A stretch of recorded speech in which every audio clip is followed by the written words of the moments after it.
Hello, everyone. Let me add. Oops. Okay. Hi. Hello. Hi. Happy International Women's Day. Yeah, happy International Women's Day. Oh, I'm so excited today. Yeah. In Thai, we say ตื่นเต้นมาก Right. It was like there's so many last minute talks that were coming in, and we are just like arranging everything. It's like, Yeah, everything is. I pray it will going to be fine today, and yeah. everyone will be enjoying. Mhm. So let's self-introduce ourselves. My name is Georgie. As you can see, wait. Which Here, which here, where is? here, here, Yeah. over here. Yeah. Yeah, as you can Yeah. see, that's there. And I'm the one of the PyLadies organizer and got that. Okay. Um, I am Katak. Is a chicken sow in Thai. Yeah, Katak, something like that. And yeah, my nickname.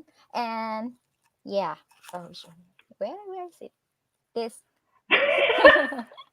Yeah, I am one of an organizer for PyLadies Bangkok. Yeah. hmm If you just join us, welcome from wherever you are, whichever country you are.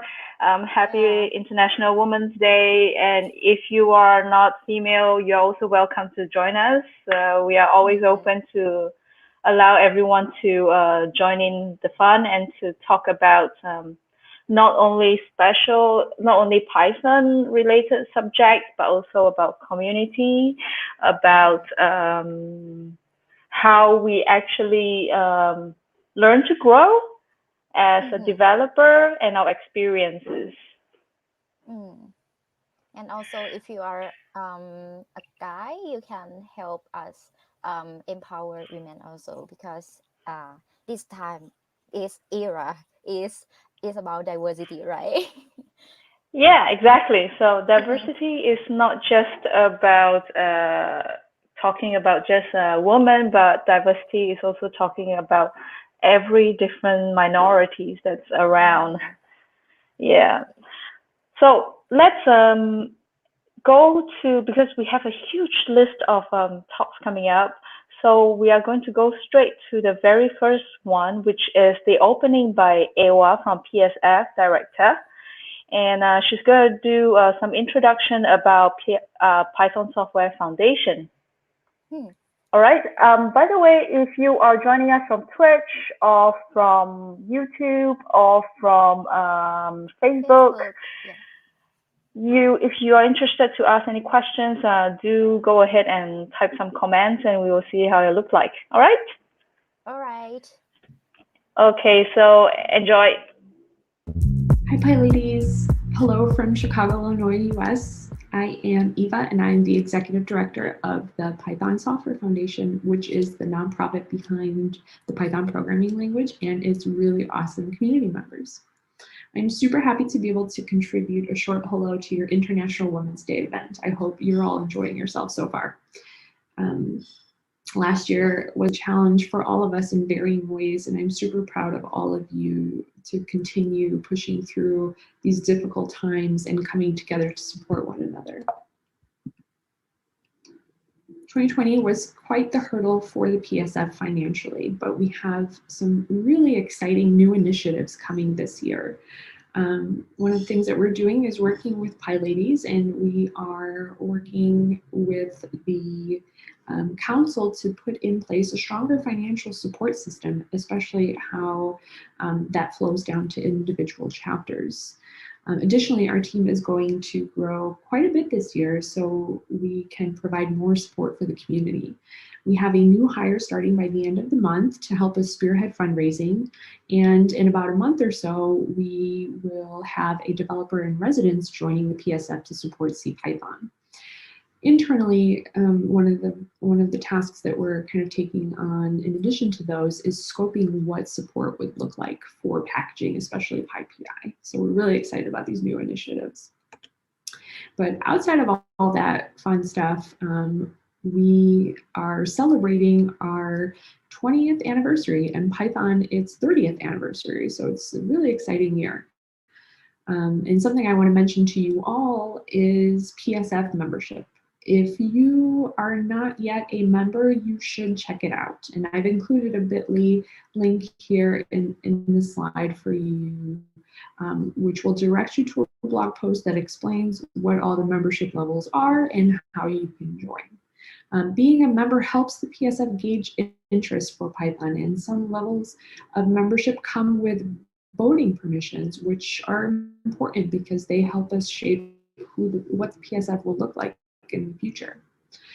But thank you all for your time today, and I hope you enjoy the rest of the event. I've included some fun links here, ways you can get involved outside of what I mentioned. Follow us on Twitter, and probably most importantly, a link to our newsletter. So I highly recommend you subscribe. Enjoy the rest of the event.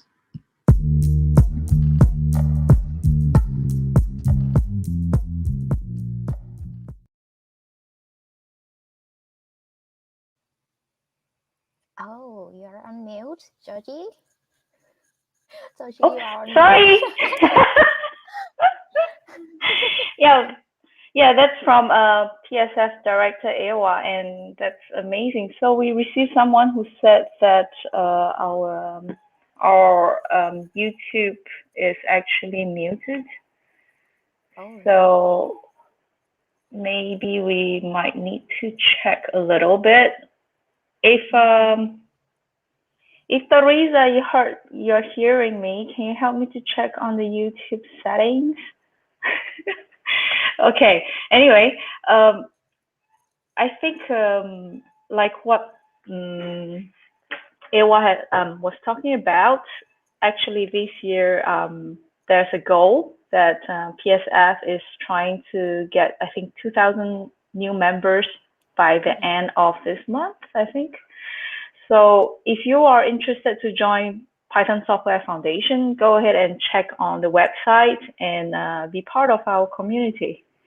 And actually, I'm also part of the diversity and inclusion group, and it's really exciting to see. So this new group coming up that we are actually trying to bring people from everywhere around the world to have a voice of our region and to represent each country.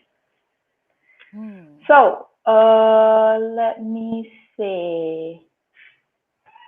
What's coming up next? Oh, is it yours? Mine. Yeah, my video.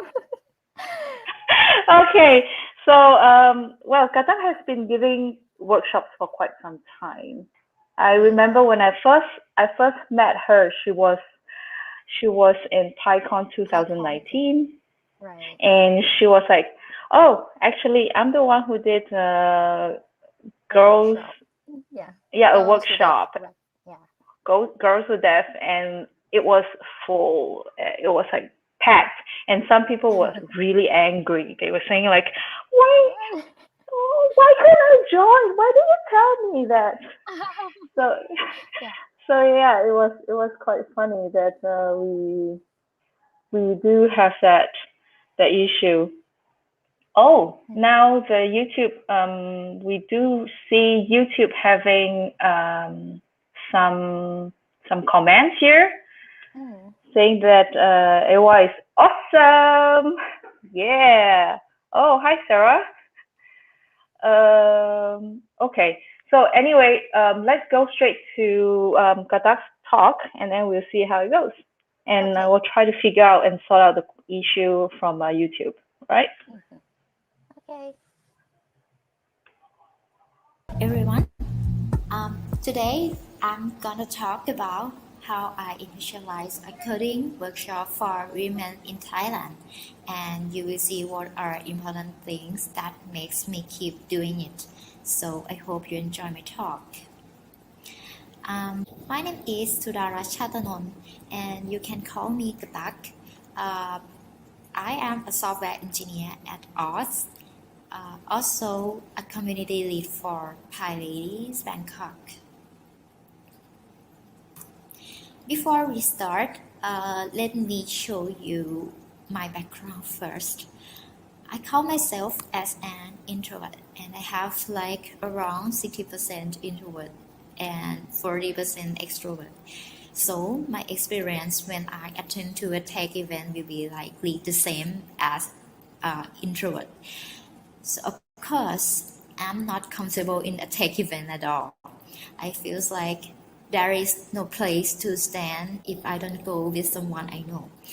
When I'm curious or in doubt in any topic, I will think a lot to ask a question because I don't feel like it's a safe space to ask, and I will be judged by anyone, and someone will look at me and think about my question that is so stupid, something like that. You might so confused how I start to run a community and create a public coding workshop because I'm just a shy person, and also when I was young, I was in school, and I'm kind of nerd when I was there. So there is a change, of course, when I was in third year in my university. There was an internship program, and I was chosen to be an intern at a tech company in Bangkok. I had a chance to attend to a tech event because my company was a sponsor, and they also encourage every engineers to go out to a community for knowing what others are doing and to share what we are doing also. I started to speak at a public event since there. That's great experience, and I think that even if I don't have that much experience because I was just third year in university and still learning from everyone, but people still want to come and listen and share the knowledge to me. I think this is a turning point for me to be brave and to be a speaker at a public tech event. I think most important for new one to start speaking and helping to contribute in a community is a good support from friends and colleagues and people around you. Also, a good support from community, as I mentioned, that my group or my colleagues will support me to speak at a public event, and also people from the community support me by joining my talk. So, how I learned to create a coding workshop. So I started learning from what other people does. I started helping to be an organizer for those who deaf, which is the group of passionate coders who love coding and want to teach other women to code from basic to advanced. I have learned a lot how to organize a workshop. Also have a women feedback too after I finish class. So many women come from non-tech industry and they want to understand why we need to write a code like this and like that. That feedback is a gift for every organizers because we can improve our next workshop to be better and better version. While organizing Girls Who Deaf, I realized that the way to empower women to talk and share more is providing a safe space for them to talk without judging. Of course, many women feel more comfortable to speak up and share her thoughts once the event is organized by women. So I think that will be good if I contributing one more space and more community to help support women to code with Python, of course, because Python syntax is very easy to understand. There is not much science because we use English words instead. It's a good choice to start learning to code for everyone. And also be another community to empower them to show up in a tech community, and be another safe space to let them share their thoughts. So finally, what keeps me to continue to run the workshop? As you know, after we finish our workshop, we will collect the feedback from the attendees, and we receive a good thing that we should keep it, and also bad thing that we should improve it on the next workshop. Is good vibe for me to see their passion to continue coding after finishing class, even if they don't have a work to do related with the code. Because we have inspired people by teaching them to understand how we think. That what like to guide me to continue creating a workshop that meant for people who attend our workshop. So thank you from PyLadies Bangkok.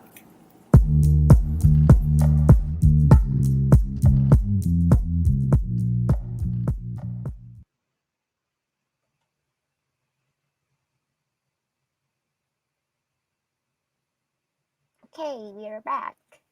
Yeah, we're back. So, wow, inspiration. Yeah. Well, Really I good. remember you actually did inspire a lot of people to learn more, and it's actually incredible when I see you around with all the big guys around just looking, and there's men, there's women, there's everyone is just so interested to learn from you. And I really do understand when you're talking about how hard it is sometimes to feel like you're out of place. Especially I heard sometimes when I was talking to Sadat, like she's saying like, oh, they sometimes misunderstood that you're just a child, which I can understand how angry you can get if people see you as a kid. Yeah, that's right. Because I am small compared to everyone. Yeah, I mean, like, it's actually an advantage. But I understand because when you look young, then people will not take you seriously sometimes. So yeah, I totally do understand in certain situation where you are being judged by how you look like instead of who you are. And also that's the reason why we actually come together today to share how we feel, and to share that there are more than just one type of woman. There's a variety. Yeah. So, well, the next talk is Lena from Japan, and she was actually the one who inspired me to set up PyLadies Bangkok, and got Katat to come on board and do what she's best at. Yeah. Okay. So yeah, when I saw her talk, I was like, yeah, is there actually a PyLadies in Bangkok? Because we should get something like that to support the ladies here. And so I asked her, and she showed me and led me to the Slack channel. And from then on, it's just like, it's so easy. So let's take a listen to Lena's story on her story, that how she actually visited different PyCon around the world. All right. All right.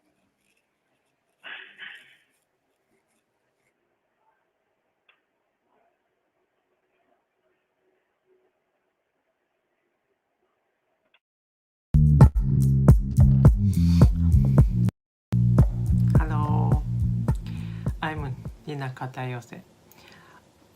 I talk about my experience participating in overseas PyCon IWD 2021 PyLadies. Hello, I'm Nina Katayose from Japan. Twitter account is Selina787B. I'm a part of the Japanese Tokyo PyLadies staff. I was studying aeronautics and aerodynamics at university. I like a rabbit and keep him. And later I will share this slide on Twitter. Next slide is my goals. I made this slide for World Python engineers. I'd like to connect with World Python engineers. And I want to make new system with everybody. My work. I have my own company. This is Moegi. The development of smartphone application for map users and GIS. Using map with camera application, current, and storypan. These are our application. Next slide is these are the PyCon I have been to recently, and this slide is my attendance map. I live in here.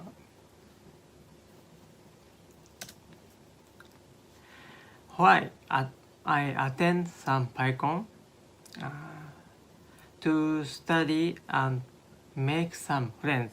And first I was helped by PyLadies Tokyo, and I want to share my experience. Next, I like to talk about my PyCon diary. This is PyLadies in PyCon US 2018 and 19. I spoke with a person from PyLadies headquarters at PyCon US. We talked about what PyLadies and others around the world are doing. I said that if there are any chances, I want to attend each event.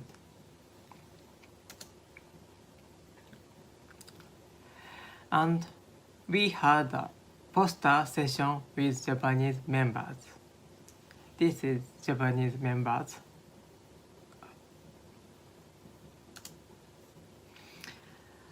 And I felt this venue was very large.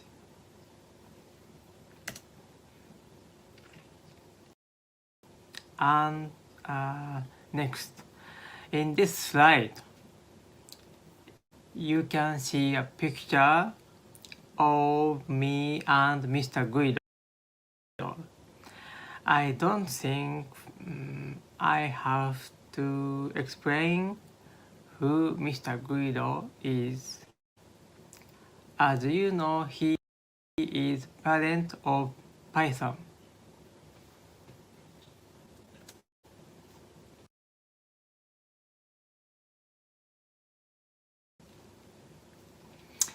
Next, this is PyCon Thailand.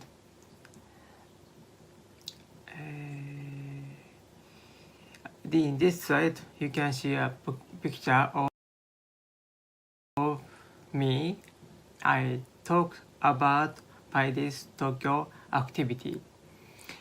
There is no PyLadies in Thailand in this time.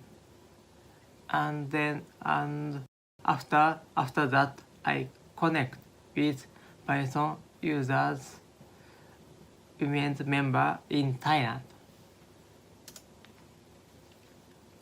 Next, I talked at PyCon JP 2019.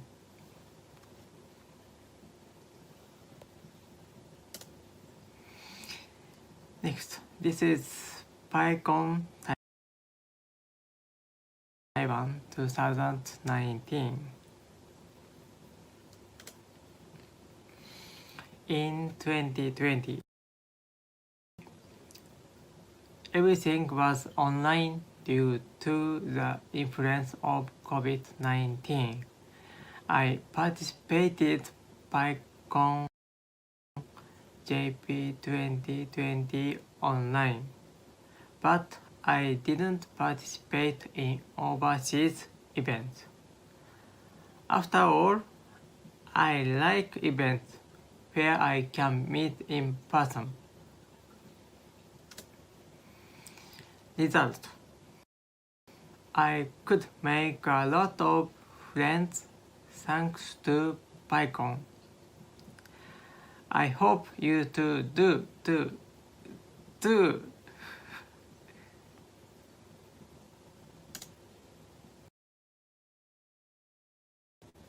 My wish: I'm looking forward to having a nice day when we can freely come and go abroad. Thanks. See you at the next PyCon. You can find me at Selina787B and this mail address. Thank you. See you at the next PyCon. Bye bye.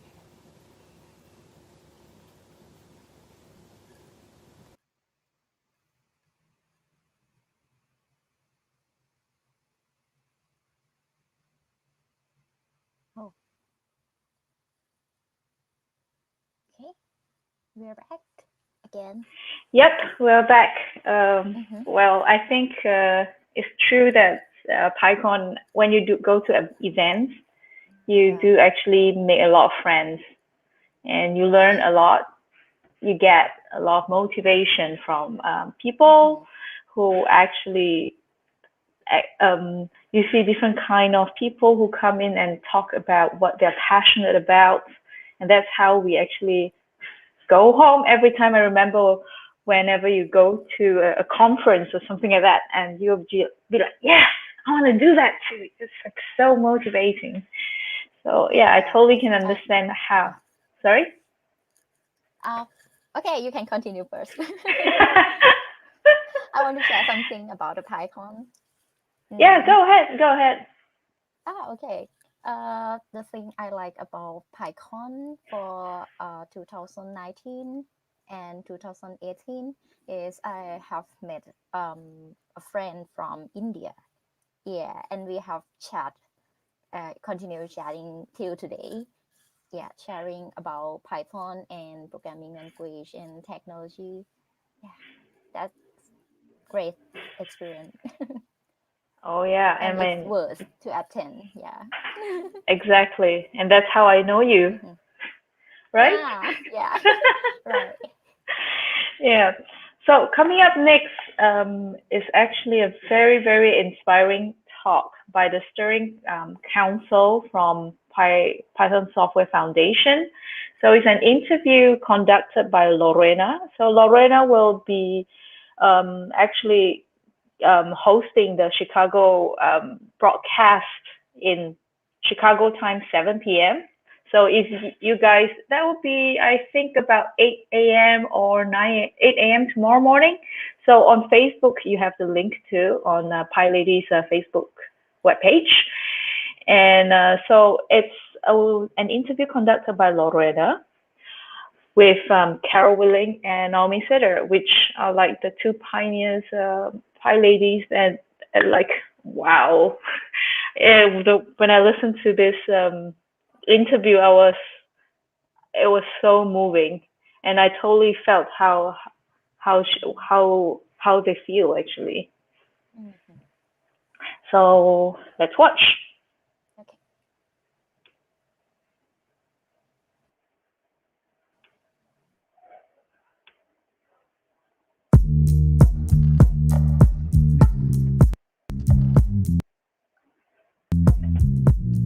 Okay, I think we are recording. Excellent. Thanks everyone so much for joining us. I'm so excited to be here with fun fact, Carol, first person I met at my first PyCon US, literally holding the door open. If that's not a metaphor for Carol as a human, I don't know what is. And Naomi, who when I helped start the PyLadies Chicago chapter, I found Naomi on LinkedIn and had 801 questions, and Naomi's always been that person I can bring. Now it's like 1201 questions, but that's always been this great relationship I have with these two amazing PyLadies, people who are here to leave more behind than how the community was when they arrived. So thank you so much, both of you, for being here today. Quick intro, my name is Lorena Mesa. My pronouns are she and her, and I help organize PyLadies Chicago. I did a little bit of introduction to you both, but if you both wouldn't mind doing an introduction with your name, pronouns, and a bit of your origin story with Python and PyLadies. Whomever wants to go first. Go ahead, Carol. Okay, thanks, Naomi. I'm Carol Willing. My pronouns are she and her. I have been involved locally with PyLadies San Diego and PyLadies Southern California, and also with the global efforts within PyLadies.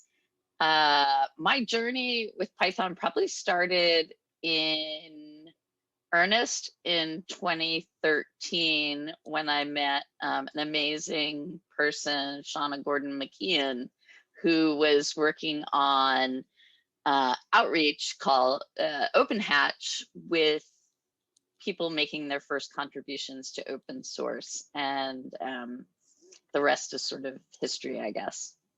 Naomi? Yeah, Naomi Cedar, she, her. I started with Python in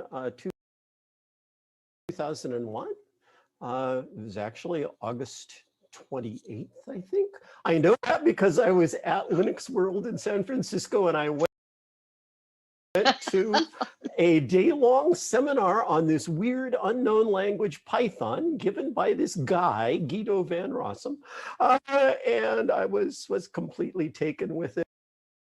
I was at a school at the time, and I rewrote our computer curriculum on the plane home and to use Python, and we started teaching it within months after that. So it was love at first sight. And then over the years, I gave talks to education groups, and I did various things for PyCon's Education Summit, among other things, where I first ran into Carol Willing, and just a bunch of stuff like that. And then for 3 years, I was chair of the board of the Python Software Foundation.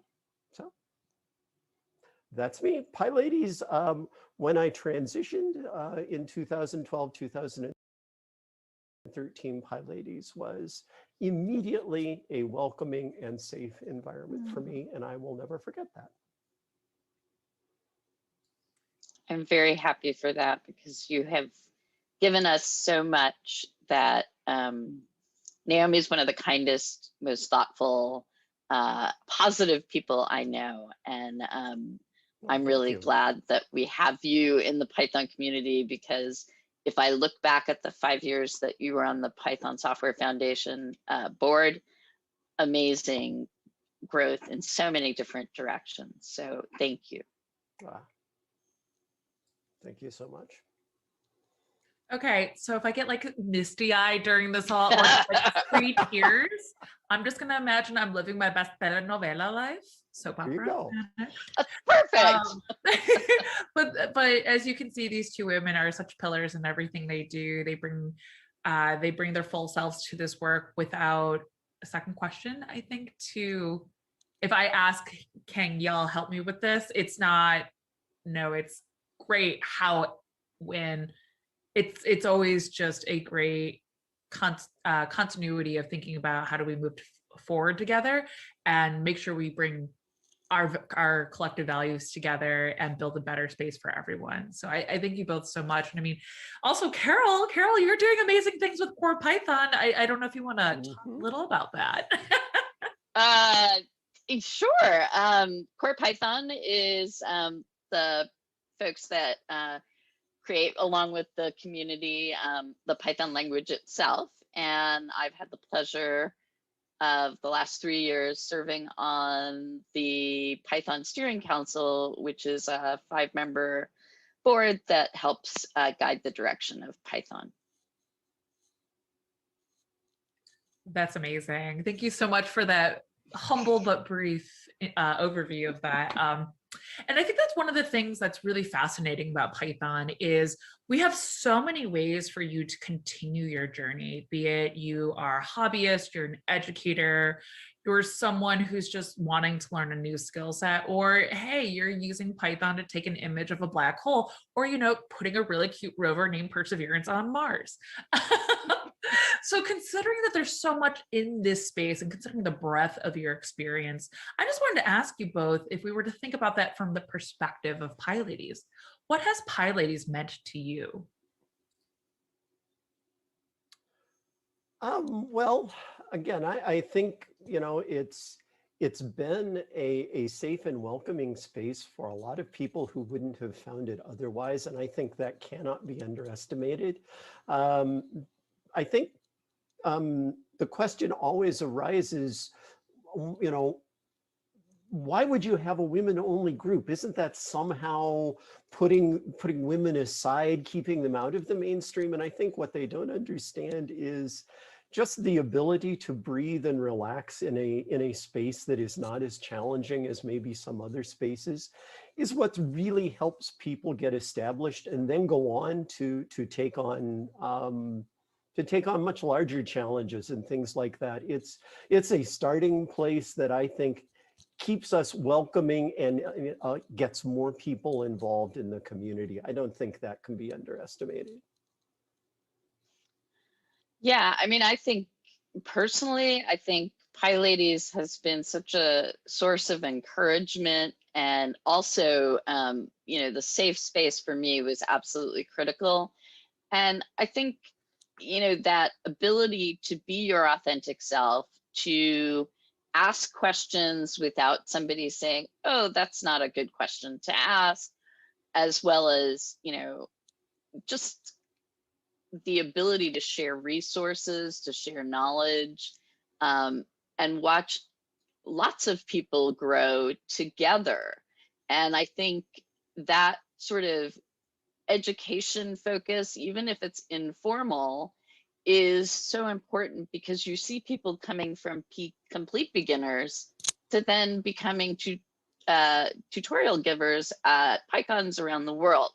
And I think by having a safe space, I think what it does is it lets people grow and make mistakes and get better. And I think the whole Python community benefits from that. I know in San Diego, as PyLadies grew, so did the interactions within San Diego Python. And now in that meetup group, it's very hard to tell the difference between what's PyLadies and what's just, you know, Pythonistas doing cool things with Python. I love that so much. I mean, there's been a lot of interesting dialogue, I think, around when it comes to open source and community, and particularly the growing rise of no matter what, technology is a part of everything we do, right?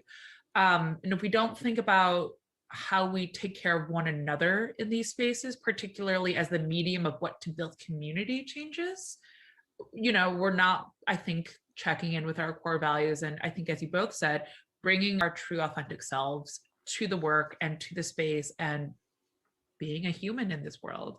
So I think you both bring some really interesting touch points on that. And actually that dovetails very well with this year's International Women's Day theme, Choose to Challenge.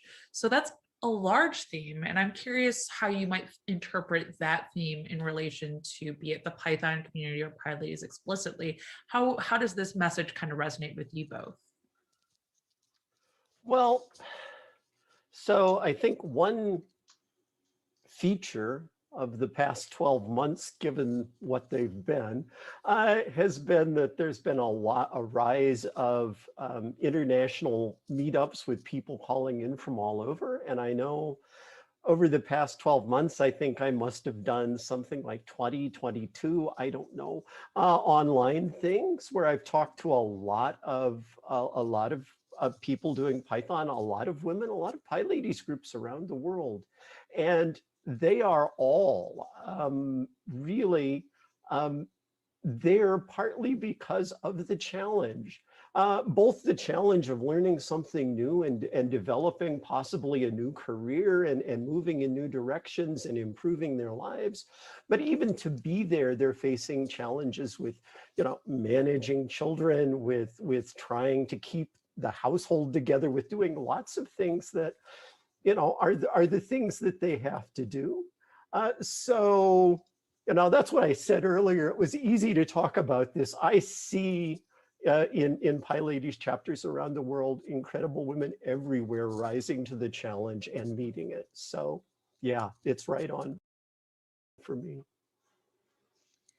Yeah, I mean, for me, there's lots of ways I could go with choose to challenge. I mean, I could do the very straightforward challenge stereotypes and the status quo, but even more so, I think the challenge to listen to each other, to first seek to understand somebody's perspective, and Naomi does this exceedingly well, and then respond to the changes that are happening both in our personal lives as well as in a more global sense, such as the challenges we've had with the pandemic this year. Because I think resilience and change are two things that are going to get us further in the long run.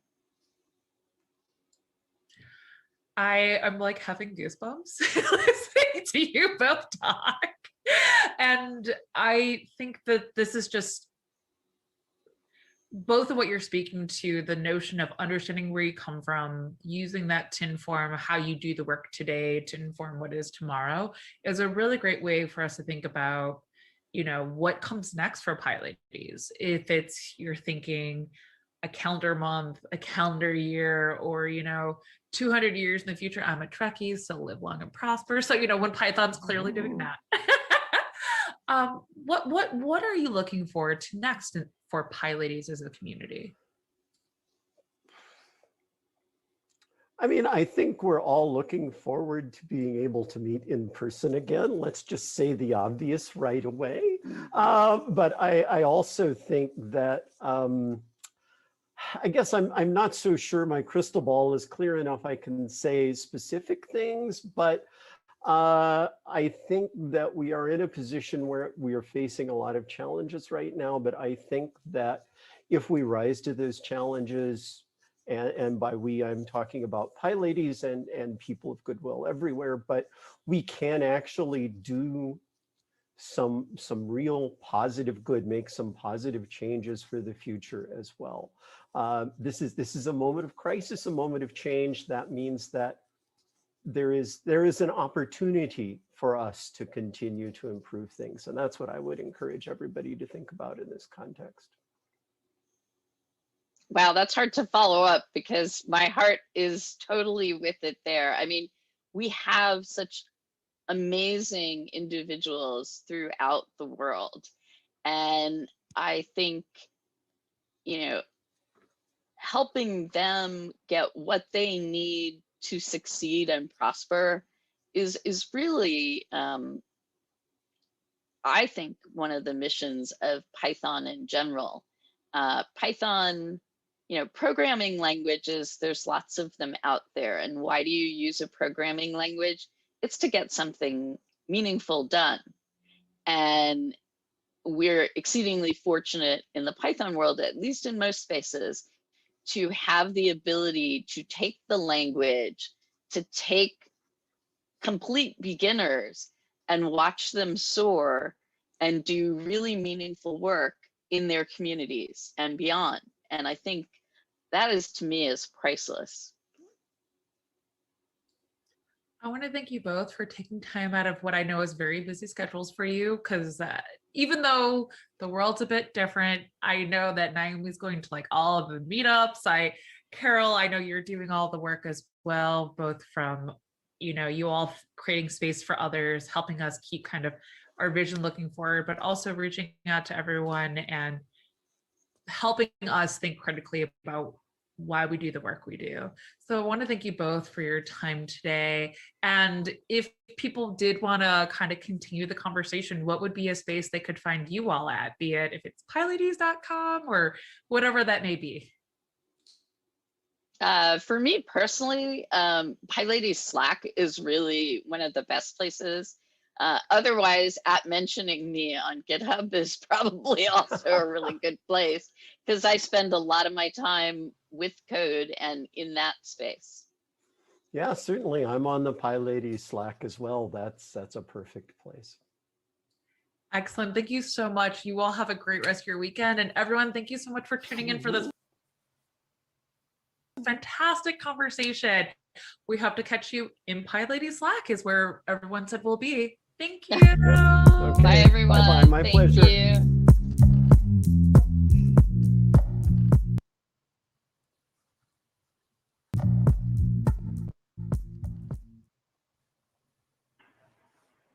So what do you feel?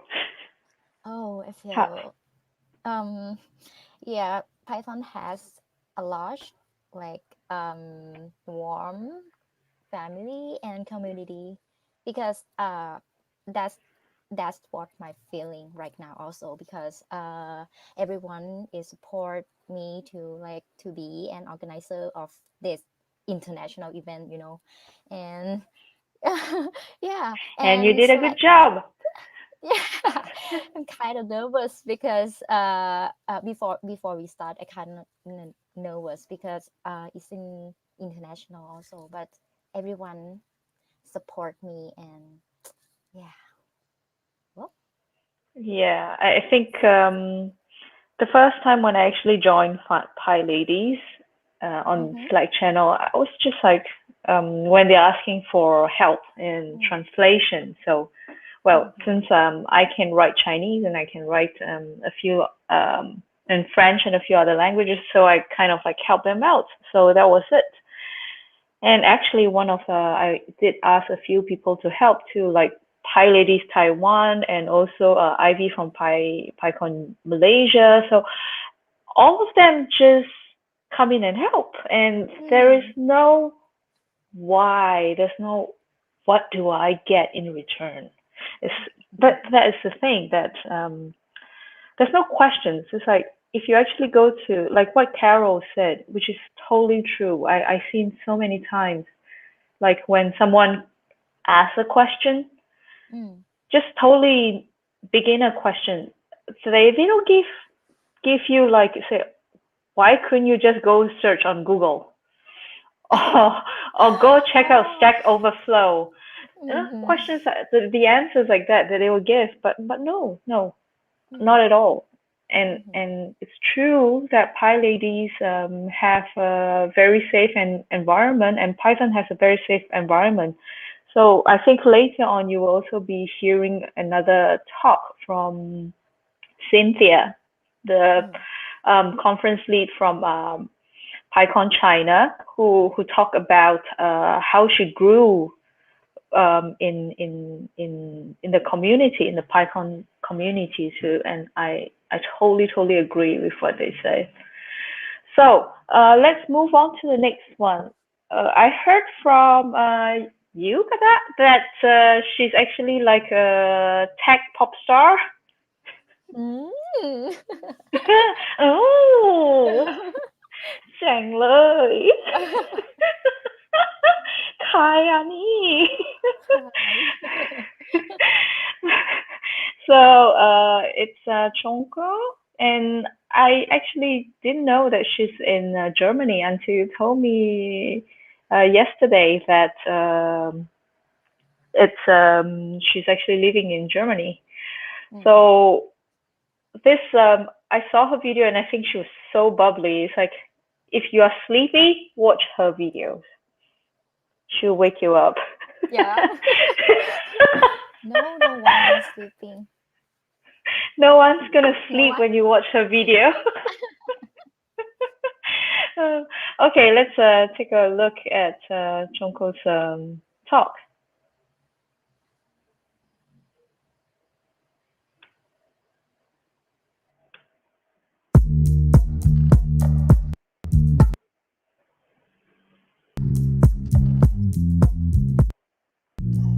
Hello everyone! I'm going to talk about creativity spice for tech savvy. Please enjoy. Let's talk about who am I first. My name is Chongko. I'm AI product manager in Munich, Germany. Right now I'm working among AI engineers, software engineers, and interactive designers. And I used to work as a data scientist in Florence, Italy.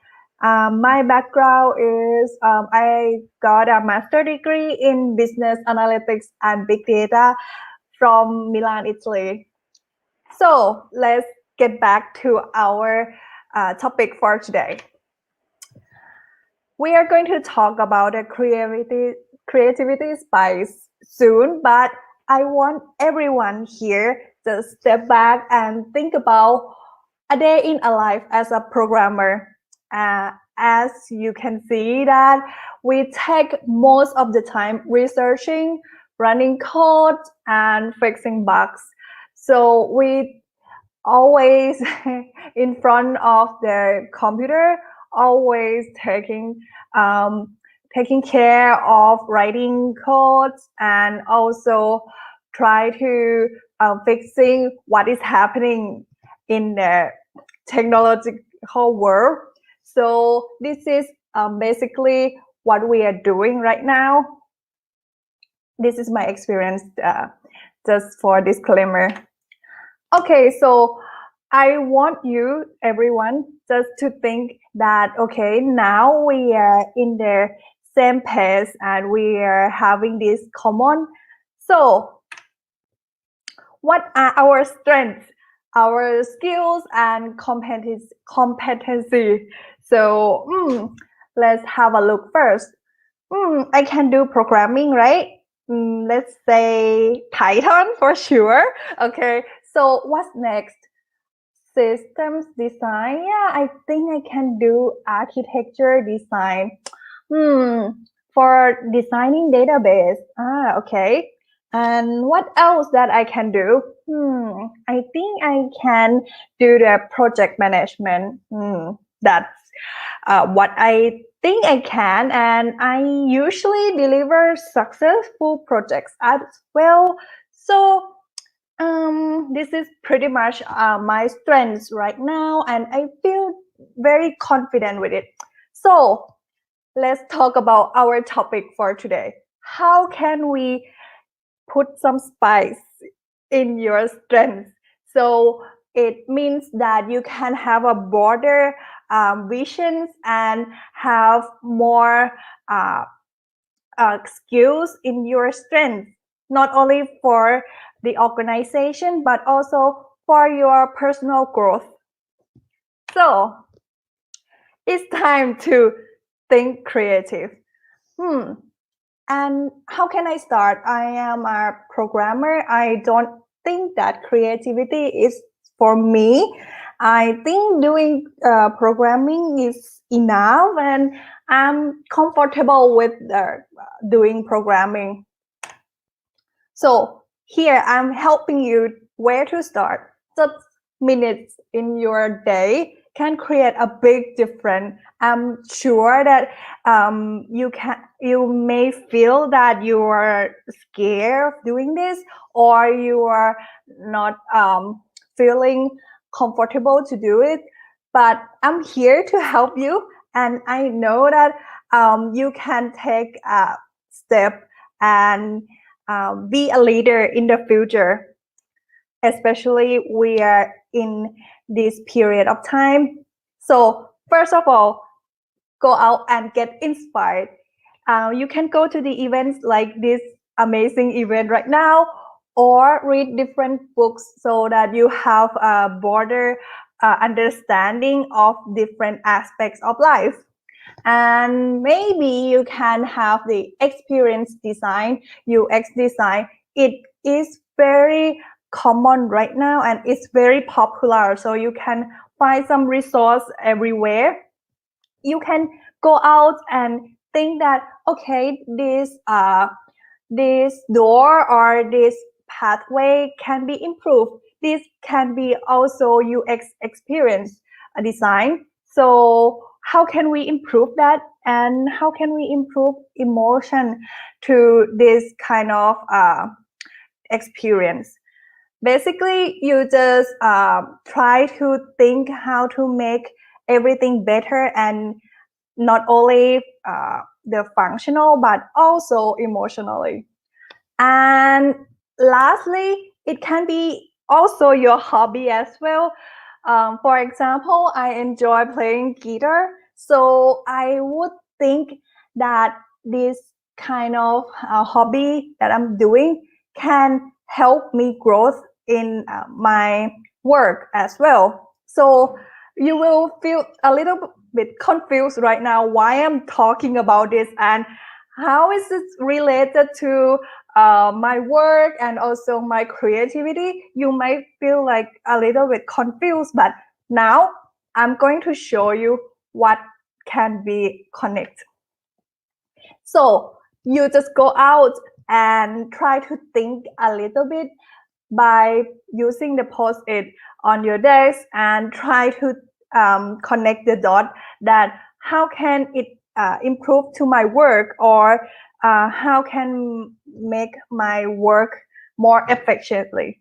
So you can order it by using the impact, that this is a very high impact to my work and this can create a low impact of my work.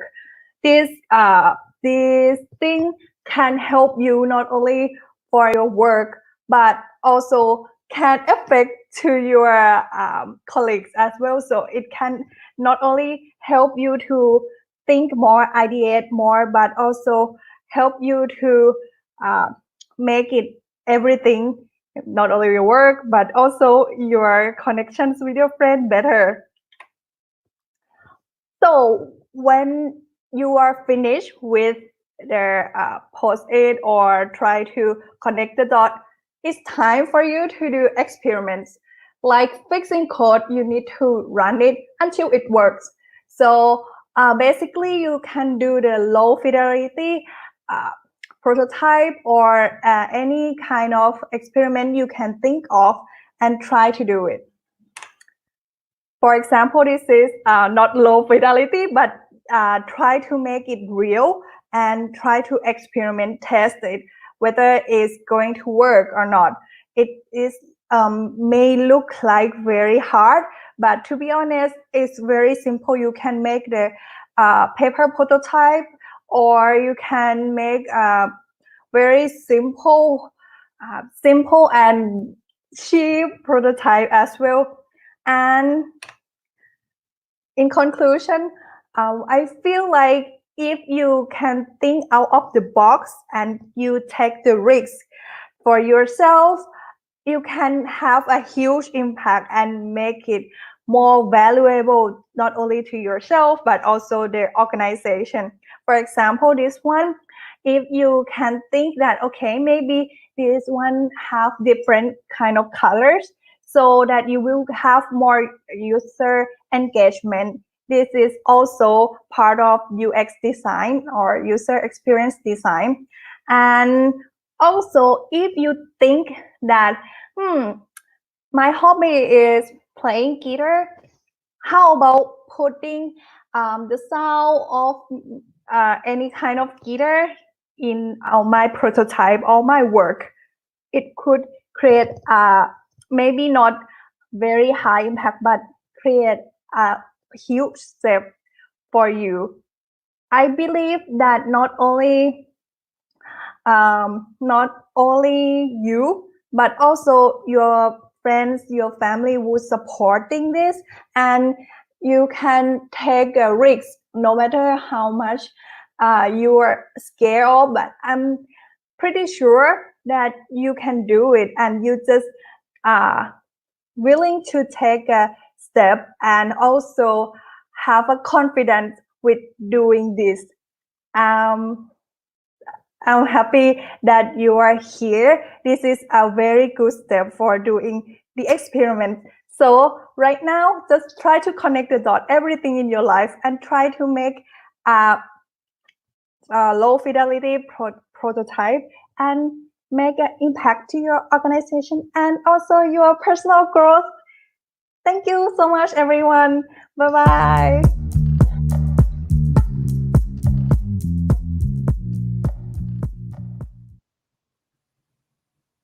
Okay. Oh. She's so bubbly. She's so bubbly. I love her. You know what? Yeah. We should just bring her up. Chonko, are you here? Let's bring her up. Hello. Hello, everyone. Nice going. She is. You are just so lively. Yeah. Hello, everyone. Hello. She's like just a you know, like when you open up a can of Coke and you drink, that's like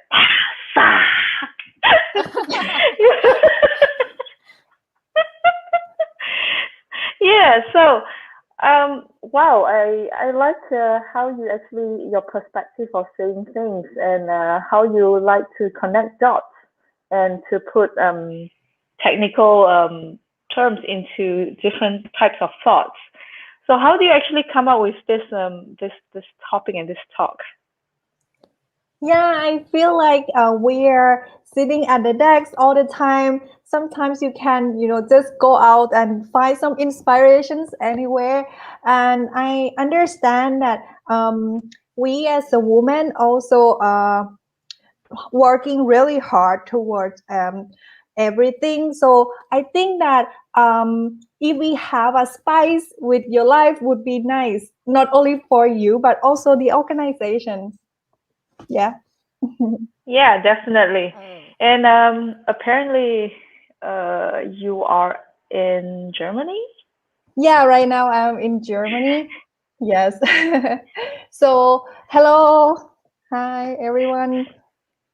So I would suggest that you connect with PyLadies in Germany because Teresa sure. is also a very lively person, and I'm sure you enjoy working and talking with her over there. Okay. Sure, yes. Kata, do you have any questions for Chongko? I think no, but I think after I have listened her talk, I will grab a bunch of post-it, and try to write down my strength. Yeah, let's try do kind something new. Yeah. Okay. Okay, cool. Maybe we'll come back again for a short panel discussion later on.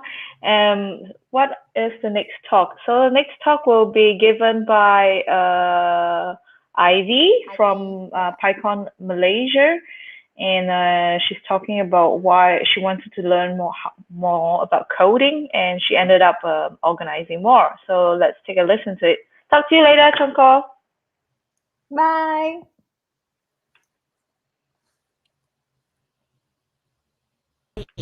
I'm Ivy from Malaysia.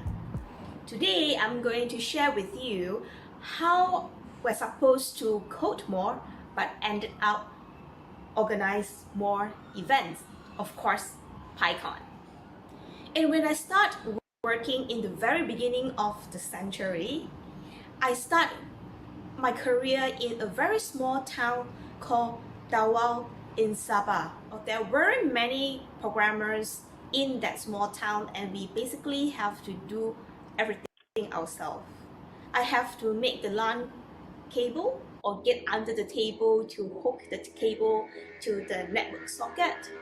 And I need to repair computers. There are thousands of computers in the whole companies, and if one breakdowns in every year, there's more than enough for us to repair. And during that period of time, I learned a lot, and I did my first program by myself, of course with the help of the senior, in Visual Basic, about a vehicle tracking program. Now, don't you think that this program would use GPS to track where the vehicles is? No. During that period of time, GPS is not common at all. What the program does is to track the mileage of the vehicle used by any persons, and when it needs to be serviced, and what is the details of the car. That's the program that I did. During that period of time, we used local area network because internet wasn't that popular or easy to access. So we need to carry around the thumb drive with the program we did and go to set it up in every computer that need to use that. It has been a very great learning experience for me. However, during the period of time, some system catch up, like Microsoft Access, that can handle simple programming with database and management system. And I do think that, hey, this program can easily replace what we are doing, because I have that kind of thought. It's because the program that I was doing is fairly simple. It's just the tracking of the informations. And that's pretty much it for me. And how wrong was I? And I barely scratched the surface of the whole programming world. Because of that thinking in me, and there's a lack of guidance, and people show me the possibilities of the future. Of course, it's easier to blame others than blame myself, not finding out and having such a shallow thought about what programming can do. I left the IT scene and moved on to marketing and management for a good 10 plus years. About 4 or 5 years ago, I feel like I have enough of marketing and sales and management because they are very territory bound. So I would like to move on to something can let me work anywhere in the world. I do write a lot, and I do make quite a good, nice pocket money from writing articles. But that is not good enough. I think I can do more with that. My writing skills, my language skills. And what better than picking up the programming language again, knowing that it can do so much nowadays than what I thought 10 years back, the naive me. So I decided to start coding again, and the language I decided to pick up is Python. Wow, because of the 10 years of my career, people around me, none of them were actually a coder or a developer. So the process has been very slow. I don't even know what Python can do for me or what I can get out of it. So later on, I came across a community that organized PyCon MY. So I think, maybe if I surround myself with all the people who are talking about Python, I could be picking up the language, the skills much faster. So I volunteer myself to help out in organizing PyCon MY 2019, and I love it.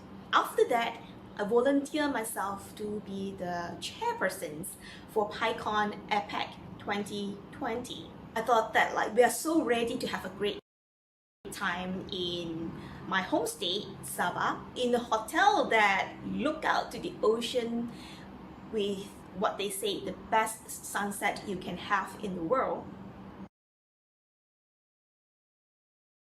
And we could not do that, and we have to move everything online in a very short period of time.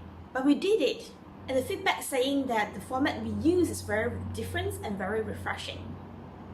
Now, up until now, I have been keep on talking about myself.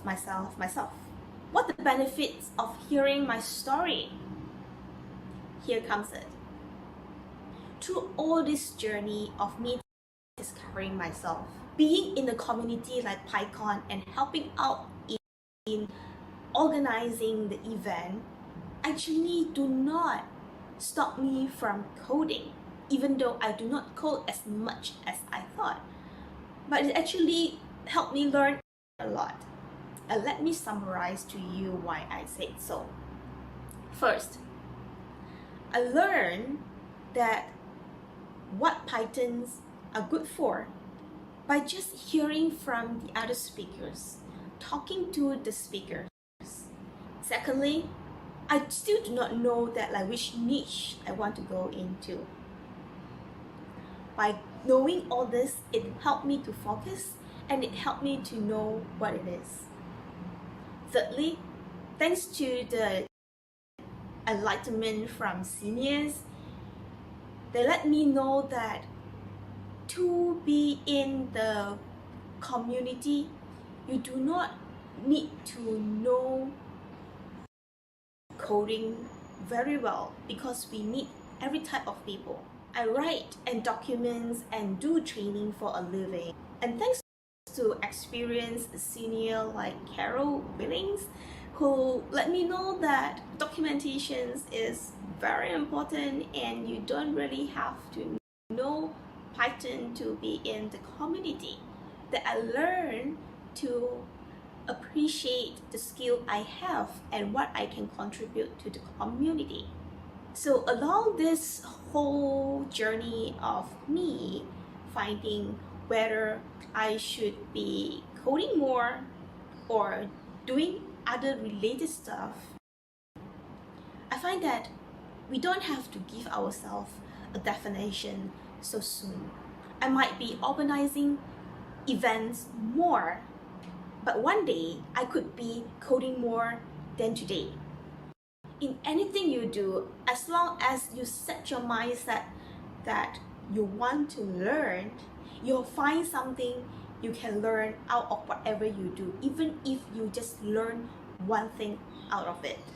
Before I end my sharing over here, if you agree with me that organizing an event like PyCon would give you a lot of insight and learning as well, do join me in organizing PyCon 2020 MY. Now, you don't have to be a Malaysian to help out in PyCon MY because we need you.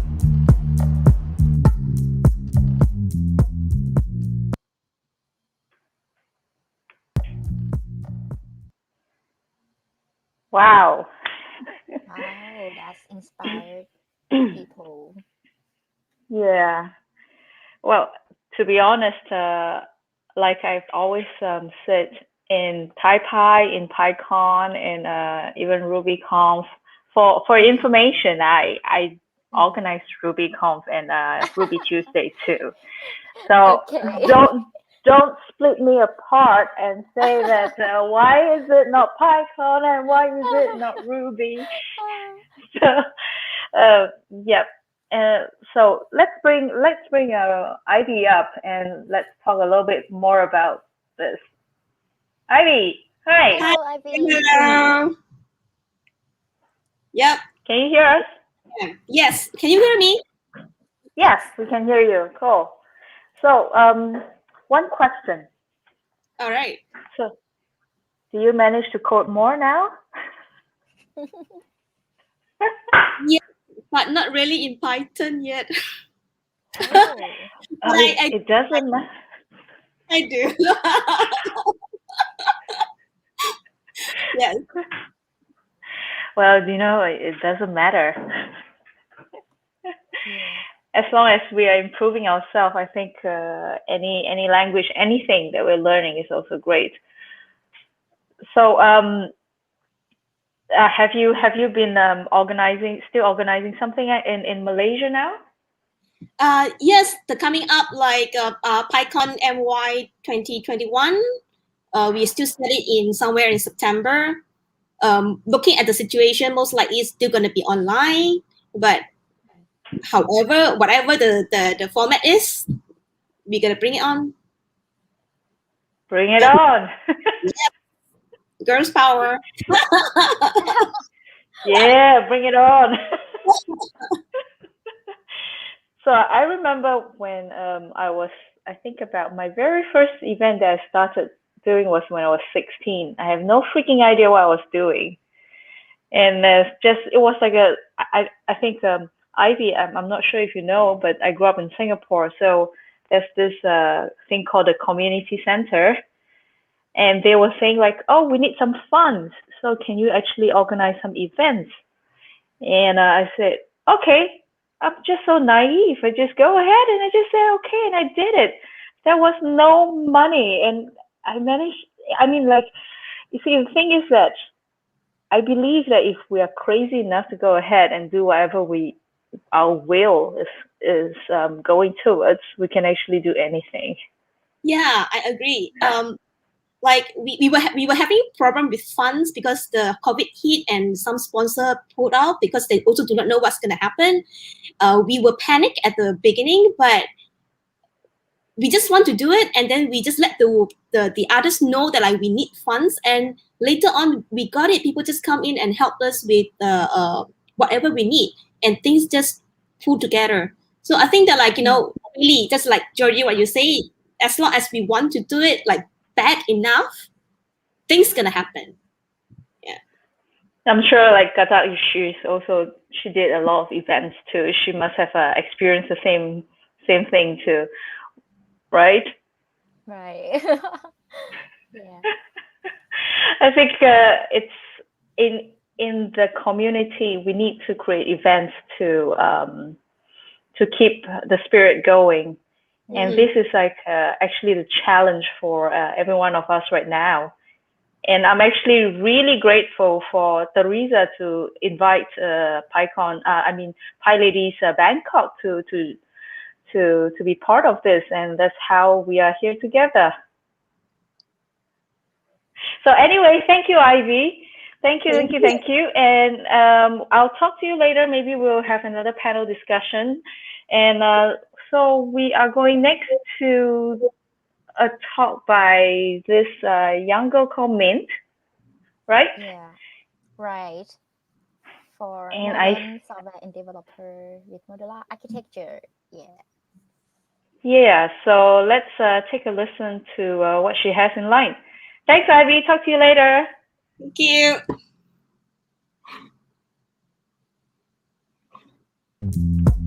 Hello everyone and good morning from Bangkok. My name is Untitled. My nickname is Mint.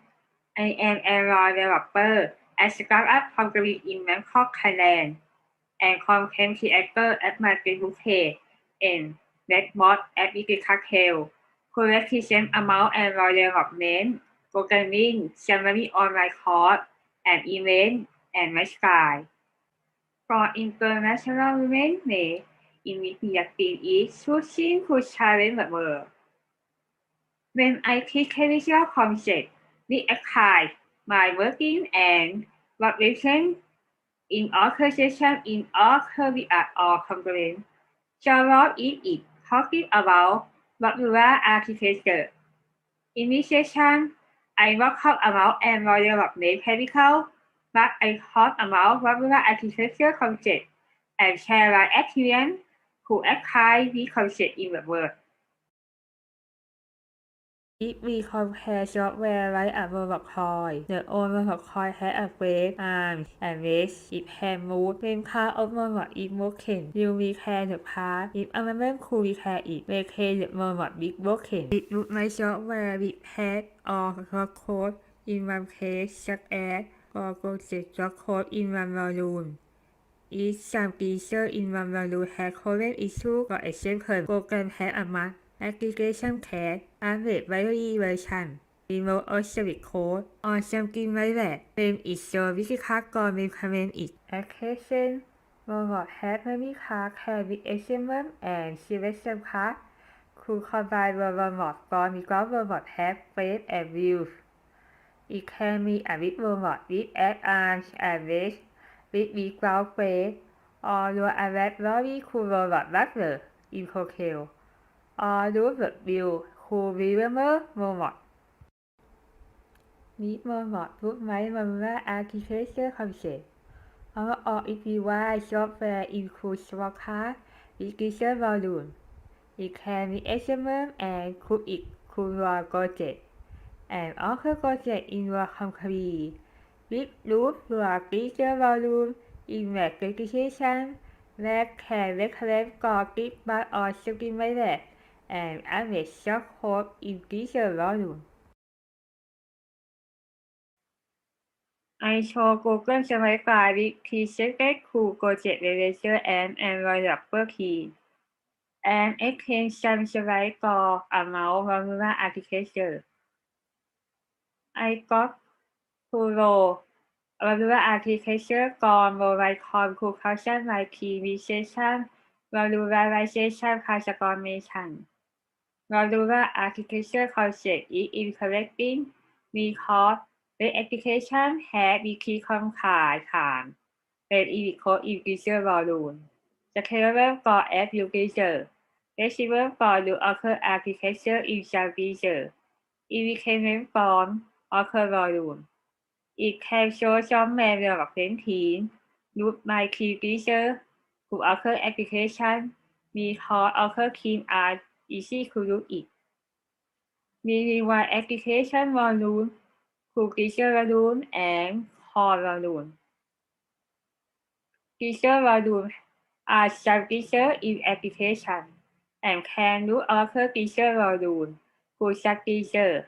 For example, such feature can send message in pixel and write SDK about write code feature when it looks like cutout. Core feature, sorry, core volume are the card who do in feature volume. I share my experience with applying the concept to my work. Execute implemented feature out of application volume. I got some card retaining my occur features when mythical could secret and take it longer than activate key export from project manager. Team has new features in screen when cannot take export to secret feature to modular. When we eat low priority to do it in screen. We current service by planning and analysis is key.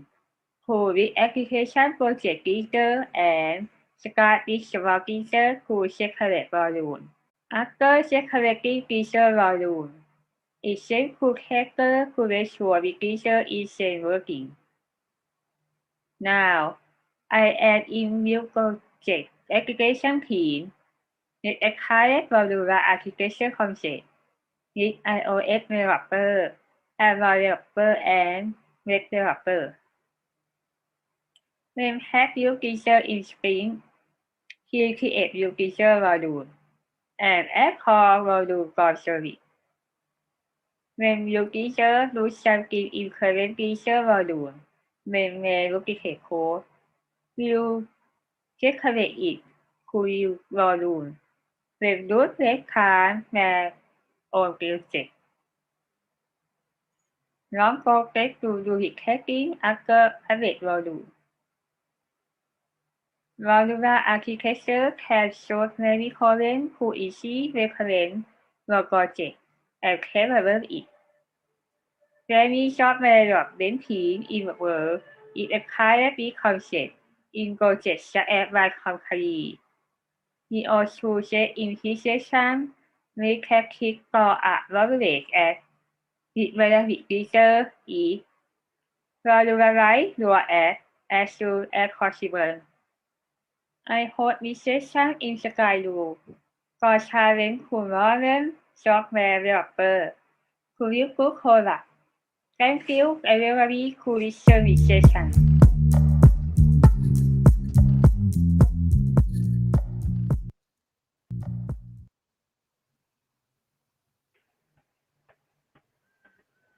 Oh, Oops. Hang on. okay. Yeah. Okay. Her We're style is back. very cute.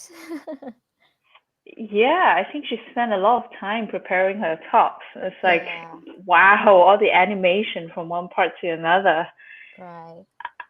I think I've seen her website before once, and I think it was quite amazing too. Is she very young? Mint? I'm not sure how old is she, and but she creates a lot of contents, and she draw a picture, yeah, a cute picture like that. Yeah. It's so Interesting, talented interesting. developer. Yeah. Yeah, I think she's the future of Thai female developers. Yeah. I will invite her to like join PyLadies next time to be an organizer or Yeah, something. Yeah. yeah, we should include her, invite her the next time for our next event. So Yeah. anyway, we have the next one coming up is Fawn. Fawn's talk, and I think she's in the queue. So we'll invite her later on after her talk. Mm-hmm. Okay, let's continue. Okay.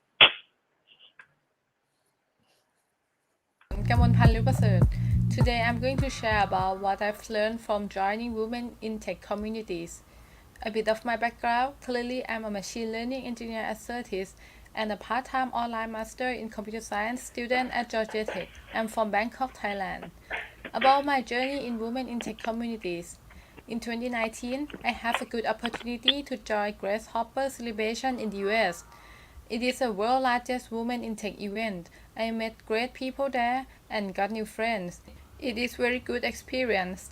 In last year, I also joined the Facebook Tech by Her event on International Women's Day in Bangkok. It is nice to meet people locally and be inspired and get new friends. Some of the communities and events that I've joined are Grasshopper Celebration by Anita B, WinHack Women in Tech Luncheon by Microsoft, Developer Circle from Facebook hosted by PyLadies Bangkok, and some other are online communities, events, or newsletters such as Women Tech Makers, Women in Machine Learning, and International Women's Day. I found that lots of organizations and companies talk about diversity, equality, and equity, not only for genders, but also races and ethnics. For instance, there is a campaign of 50-50 equity by 2025. Some companies have achieved or try to achieve 50-50 ratio as well. This is a major step forward towards diversity in workplace. Now we heard about equality and equity. What's the difference? As you can see from the picture, equality means everyone got the same thing. In this example, everyone has a box to stand on. But you can see that everyone with different heights get different results. In this case, equity allows people to get access to the same opportunity. The boxes will provide to people who need it, then everyone can enjoy the show with the same experience. This can be applied to the case of inclusivity as well. In this scenario, a box doesn't work with a wheelchair. Inclusivity means we provide a way that can include more people to join. In this case, a ramp is needed for a wheelchair to ride on. It's also a good practice of universal design to be equal in terms of opportunity. And we can think about how to remove the system barriers that block people at first place, so we can get the equality by design. Therefore, what we can learn from this example is to realize about diversity, that people may have different circumstances, which leads to different opportunities. We need to embrace diversities, and diversity will help us to have wider perspective and will be beneficial in long term. Why diversity matters? If I put in the opposite way, what will happen if we have no diversity at all? One of the answers is there will be biases. Biases are nature to human brain. It is hard to deny when we think that we have bias at some point. And with a group of people with same thought, same mindset, and same culture, confirmation bias can happen more easily. There are many other types of cognitive biases, and gender bias is one of them. In one case study about the gender bias is about thermostat. Thermostats, or even smart thermostats, are to ensure that the temperature is comfortable for people in the room. Research suggests that women suffer from gender bias at home and even in their office because biologically the comfortable temperature for women is higher than men by a few degrees. This makes most of the women always feel cold while sitting in the same room with men who are at ease. To solve this problem, having gender diversity involved in product development will help address the bias. My first key takeaway is to embracing diversities, then properly addressing biases and be inclusive. Trust the research, it will be good in long run. And who said that women are worse at tech than men? Actually, women can do great. They are just underrepresented. I will go through a few examples of women in computing history. It started from the first computer programmer was woman. Ada Lovelace did an amazing job during her time to be recognized later as the first woman programmer. Next, it is when the first bug was discovered. Grace Hopper is one of the team who worked on Mark I computer and found a bug that was the root cause of error in 1947. She also wrote on the incident report that is now kept in the museum. So it is women who help defining the word bug and debug. In the age of AI, there are some women who work behind the great things. One of them is Fei Fei Li, who is a person behind a major step forward in AI and computer vision researches, such as ImageNet and convolutional neural network. She also teaches popular courses on online MOOC and is a co-founder of Stanford's Human-Centered AI and AI for All. That says you can do the great thing as well. There is no boundary or limit of capability based on genders.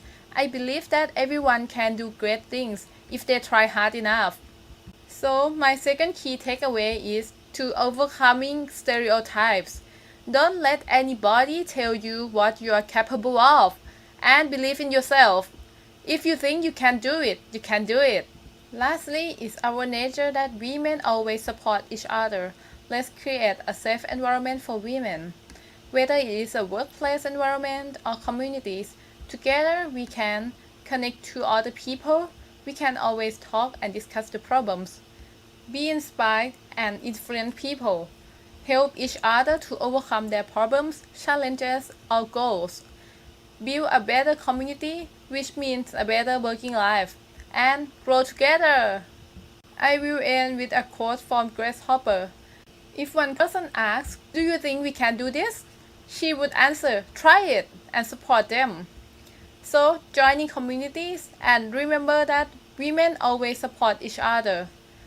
To recap, first, embracing diversity, properly addressing biases, and be inclusive. Second, overcoming stereotypes. Don't let anybody tell you what you are capable of. Finally, joining communities and support other women. Choose to challenge. Feel free to leave a feedback in QR code or link on the right hand side. Thank you very much and have a good day.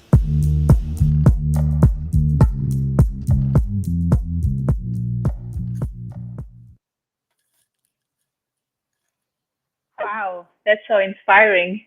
Yes, And I also agree about the temperature that fit I was for women. I was laughing when she was talking about that because I felt exactly the same thing. Is that they're just a lot more sensitive than men. And that let's just bring a phone up. Okay. Hi, สวัสดีค่ะ We cannot hear you. You have to unmute. Hi สวัสดีค่ะ สวัสดีค่ะ Yeah. Thank you for your talk. It's so interesting. I love it. Yeah, thank you very much. Actually, I heard it from the engineer that work in the like in some smart thermostat about the case. Yeah, and there is actually the research for that. Are you cold right now? A little bit. And it is so true. Every time you can see in an office, it's like the woman will be like wearing thick jackets and thick coats, and the man was like, "Oh, ร้อนอ่ะร้อนอ่ะ." Right. Even if right now I wear like this. Yeah, I think it's so true that the society has like a set of standards that they actually did not check on the difference, right? Yeah. So I totally agree with your talk when you talk about the equity and equality. That's such a nice way to put it up. It's like it doesn't mean you have the same thing, means that you get it right. Yeah, that's what the thing I learned too. Like I actually in Thai culture we don't know the difference between the two words actually. Like when I ask my mom, she like, oh, it's similar. Yeah, but when I look into it when I doing the preparing for the talk, I say, wow, I just learned that. So maybe it's interesting. Yeah. And for about the communities, I think PyLady is a good start for the community to join. Yeah. Yeah, because I think I learned a lot from joining in community and listening to the great talks, meeting new people. So I think it is a good thing to share about, let's join to the community and meet great people. Yeah, totally agree with you. I mean, like what you can hear from all the other talks previously and from Carol and Naomi, it's like PyLadies actually provide a very comfortable environment for us to learn, and I did learn a lot when I joined too. So you are welcome to join us. Thank you. So let's bring Chonko up for a little panel discussion because I'm actually really interested to know a little bit more here. Hello. How's it going? Hi. Yeah, so I was wondering because Fawn, in your talk, you did say that that people actually there's who said that female developers are worse than men, right? So one question: how did both of you actually learn coding and the programming? Okay, you can go first.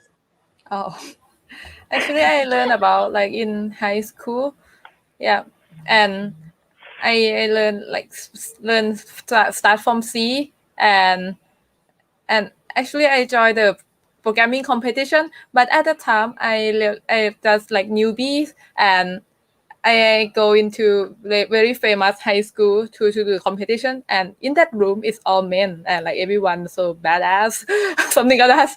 Yeah, so I feel a bit like inconfident, like not so confident in myself at that time. Yeah, but eventually like I keep start learning and learning. Yeah. Okay, so for me, I feel that coding is the future. I mean, I really interested in technology, and one way to approach it is to learn programming.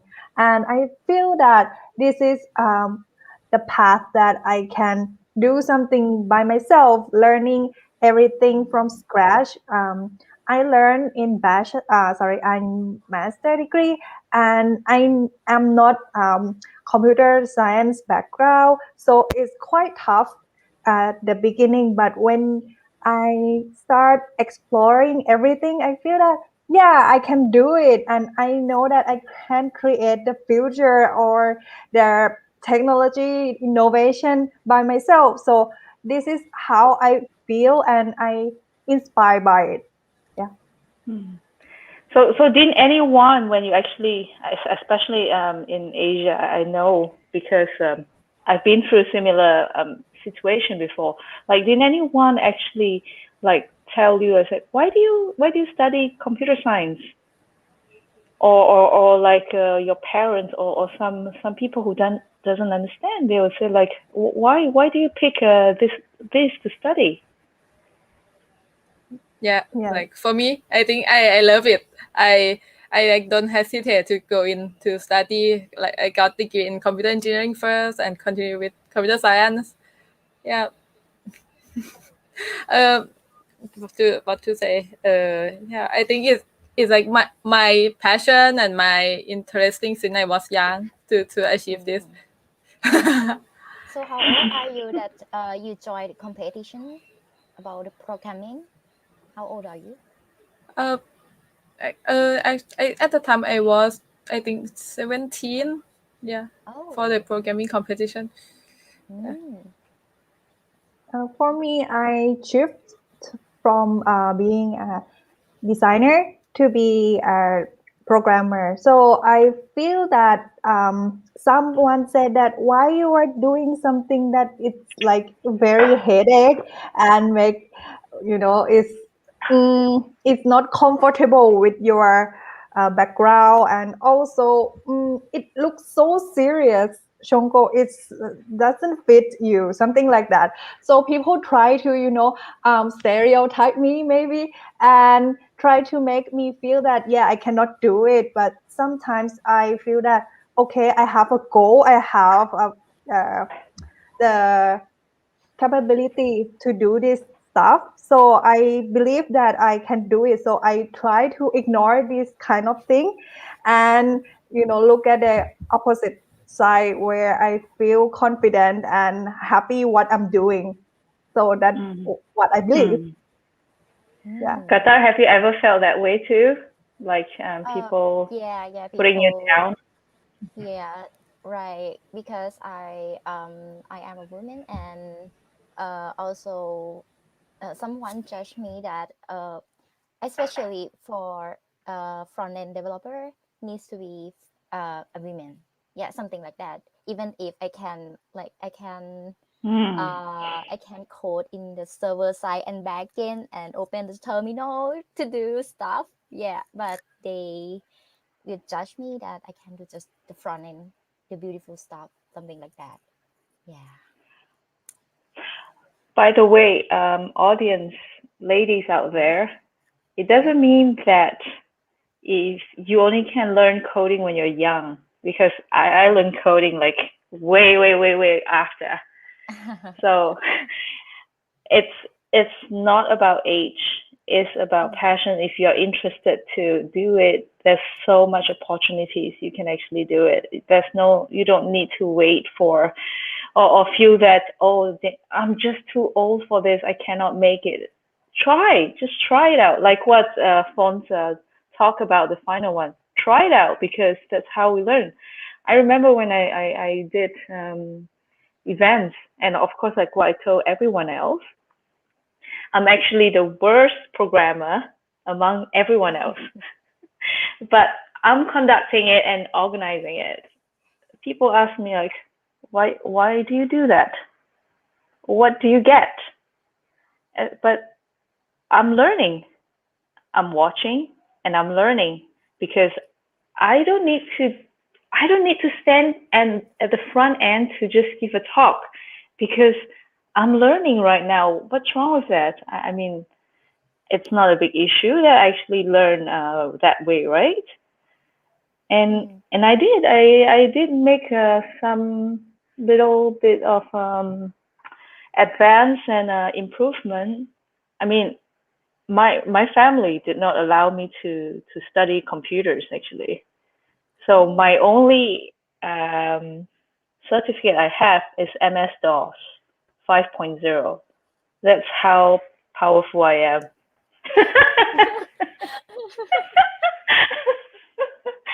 So, ladies out there, if you think that you cannot do it, listen to Chonko, listen to Phone, and Kata and me. There's no age, there's no boundaries. Let's go straight to. Thank you, Chonko and Phone. Let's go straight to the next talk. It's from Chelsea. Chelsea is an American that's actually living in Thailand. Interesting. That's why she's here. Thank you. Talk to you later. Bye. Thank you.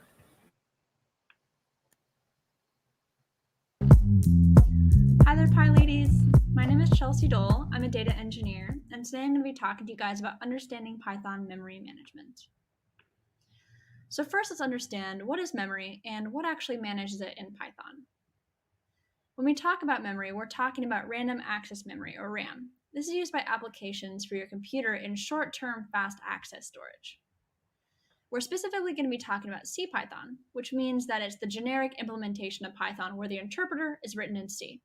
There's several other versions, but if you Google install Python, this is the one that comes up, and it's most generically implemented. In the CPython implementation, the Python memory manager is the part of the code that handles allocation and deallocation of memory used for objects in your programs. What that means a little more specifically is that it handles creating a variable where the data goes when you use a data structure or put things in it, in a dictionary or a list, and also using a call stack frame. So in the scope of a single function, when you reference variables and use data structures, and then you return it, and they all go away. So let's understand this a little more deeply by looking into what happens when you create a variable. A variable is really just a label for referencing an object in memory. So let's say I want to create a variable called test, and I want to assign it to the value of 1000. So the Python memory manager has exclusive access over something called a private heap. This is just a section of memory in your computer, which is exclusively for Python's use. The memory manager looks at this and says, okay, let's assign this spot in memory to have type int value 1000. Currently, the reference count is 1, which we'll get back to in the future. The ref count is 1 because we have one variable, one label, pointing at it with the value of test. What happens if we want to create another variable called another test? So the Python memory manager gets a little clever. Instead of just duplicating that value and then having repeats, instead we actually have just another label pointed at the same place in memory. And if you look to the right, you can see that now ref count is 2 because we now have 2 labels pointed at it. That ref count thing is really Python's way of tracking the number of labels that reference an object in memory, which you'll find out why that's important very soon. You can increase ref count by creating more variables with that value like we just went over. You can also use it when you put things in lists or dictionaries or really any data structure. You can decrease the ref count by using the del command. What the del command does is that it disconnects the word or the label that you use for your variable, in this case test, with the value. But test just no longer points to it or anything at all. And you can also, of course, reassign the variable. If I reassign another test to be 2000 instead of 1000, then 1000 has 1 fewer things being pointed at, having pointed at it. So what happens if we decrement, and then suddenly ref count of 1000 in memory is now 0? The Python memory manager immediately deletes it from memory because if nothing's pointing at it, there's no use to keeping it around. That process is part of what Python's garbage collection system is. Garbage collection is a term used in computer science in many different languages to refer to the automated memory management technique used in the source code of a language, including Python, to free up memory that's no longer in use. In languages like C, memory allocation is actually done manually by a developer. This is a pretty intensive process. If I wanted to create a variable called test with value 1000, I have to first set out some space for it, figure out how much it is. Then I utilize that in my methods or my functions. And then when I'm done with it, I have to manually deallocate that space. There's no garbage collection, meaning there's nothing going on in the background. There's no C process that takes care of memory for you, even in the least bit. It's all manual. Python, on the other hand, uses dynamic memory allocation. In dynamic memory allocation, memory is never managed directly by the developer. It's instead allocated by the Python memory manager at runtime. This is garbage collection.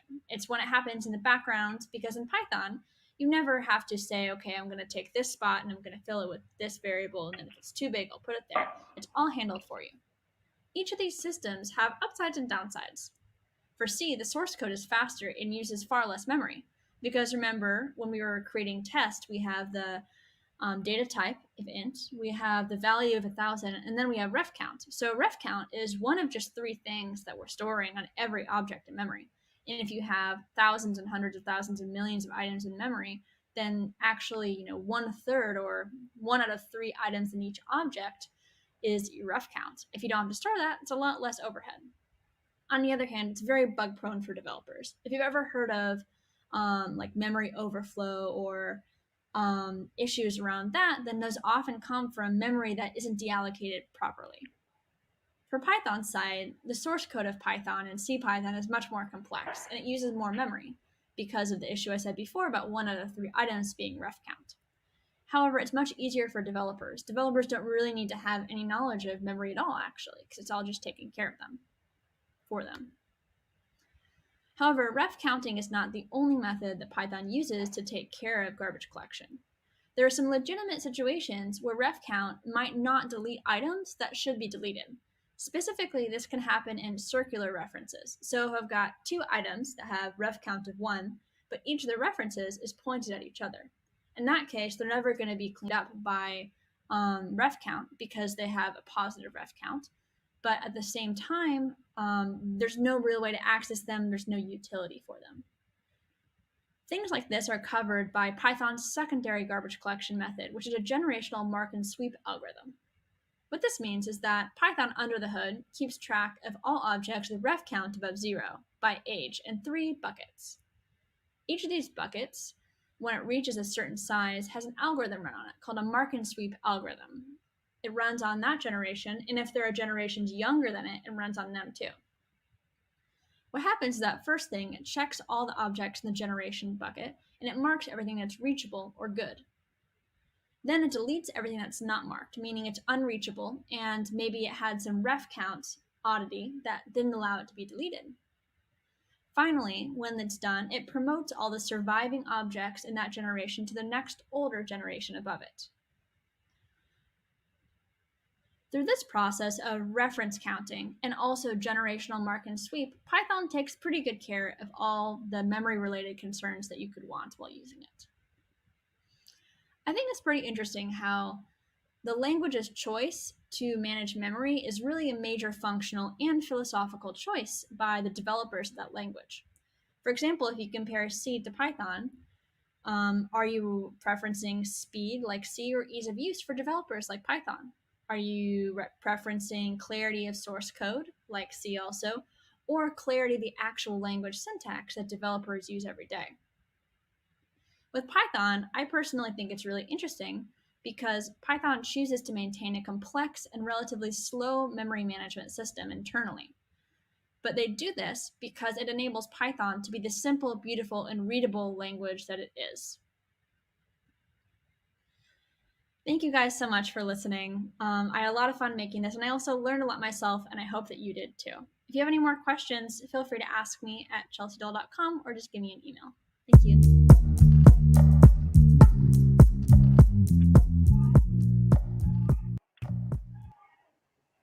Wow, very in-depth research that Chelsea actually made, right?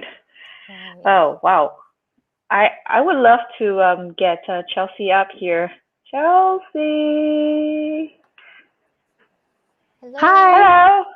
สวัสดีค่ะ สวัสดีค่ะ So, I was wondering, how long do you actually take to prepare this talk?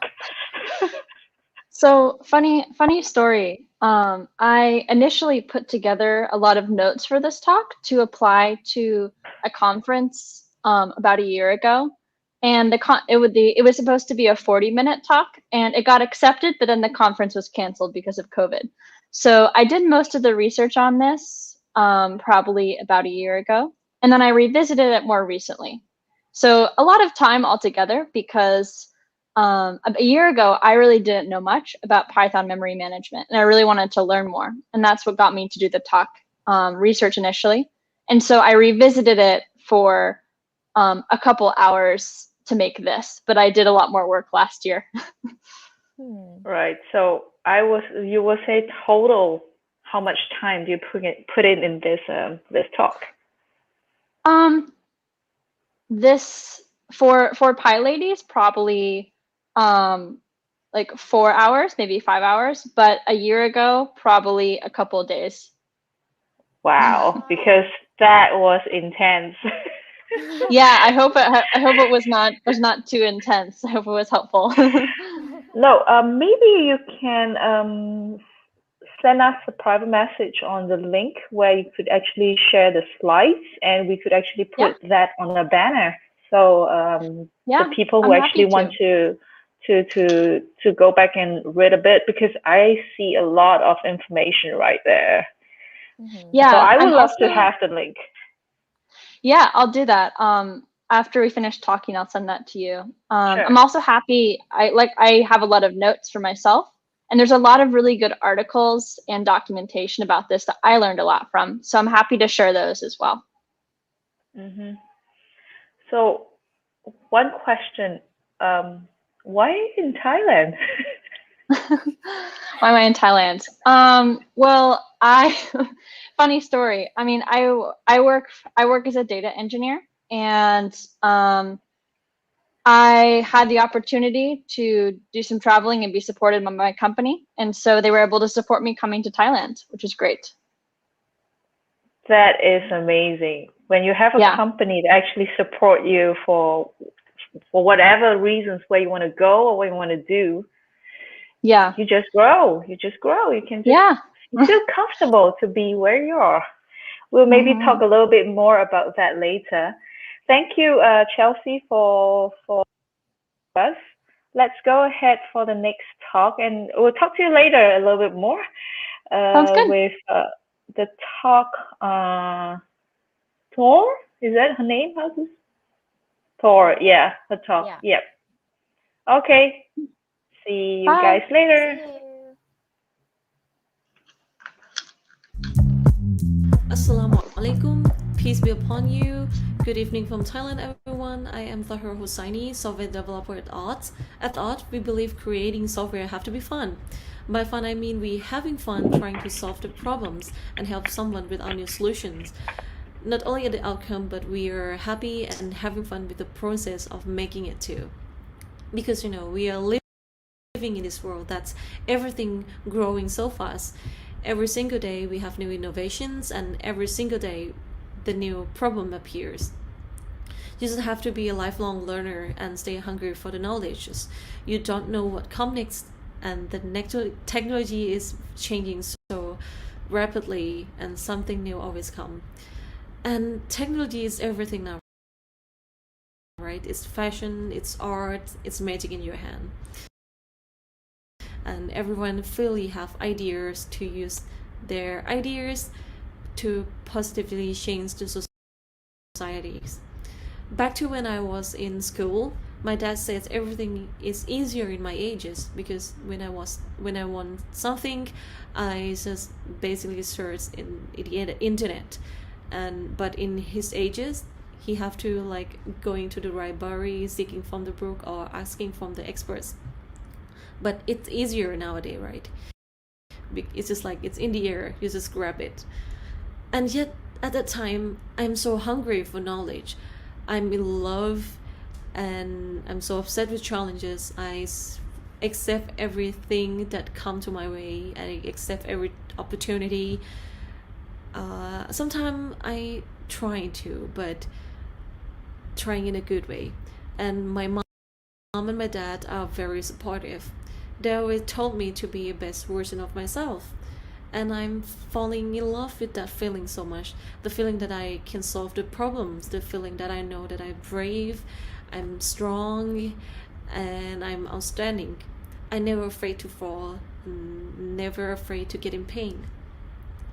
But after I graduated and started working, somehow that sense of the bravery is starting to fade away. I'm starting to afraid to not being good enough. I'm afraid to like doing new thing, afraid to try on, afraid to accept the challenges, and that I'm stop to learn, and I start to feeling like hold back and stop learning and like accuse to myself that I'm too tired. And I start to create a little space to myself, the space that I call the comfort zone. I am afraid to fall, and then I am afraid to feel pain, and I avoid every opportunity and challenges. But not long after, I realized that the pain is just a response from our nervous systems, and it's just a mechanism of our brain to make us know ourselves better. Like we will know ourselves better when we've pain, right? We will know what pays for us and what we can't or cannot do, and we will know what we really want, and we will know what we can set a goal. And the failure teaches us to be like not making the same mistake again. And if you not ever feel pain, it means you do nothing, and if you do nothing, it means you're not growing. Like you just have to find who you are. You can't stop finding who you are. Even when you found it, you will find the better version of you again. And don't be afraid to try it out. You just have to look up and look like to the people in front of you and seeing from their perspective, and be authentic and being different as who you are. You know, even with or without the intentions, we are face everything in our life, and everything in our life that we're facing is the consequences from what we actions in the past. Because you know, when you found some problems and you choose to do nothing, that means you already making decisions. And if you found some problem and you want to run away, and that's what you choose to, and that will cause something in the future. I am always making mistake, a bad decision, choosing what make me in trouble, but that's make me who I am, and I proud of it. I'm proud of every mistake that I make, that make me learn, that make me be better version of me, right?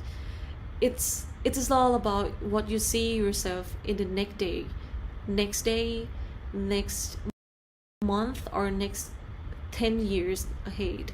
It's kind of like you imagine who you become. It's like you're driving pictures, and you completed the picture by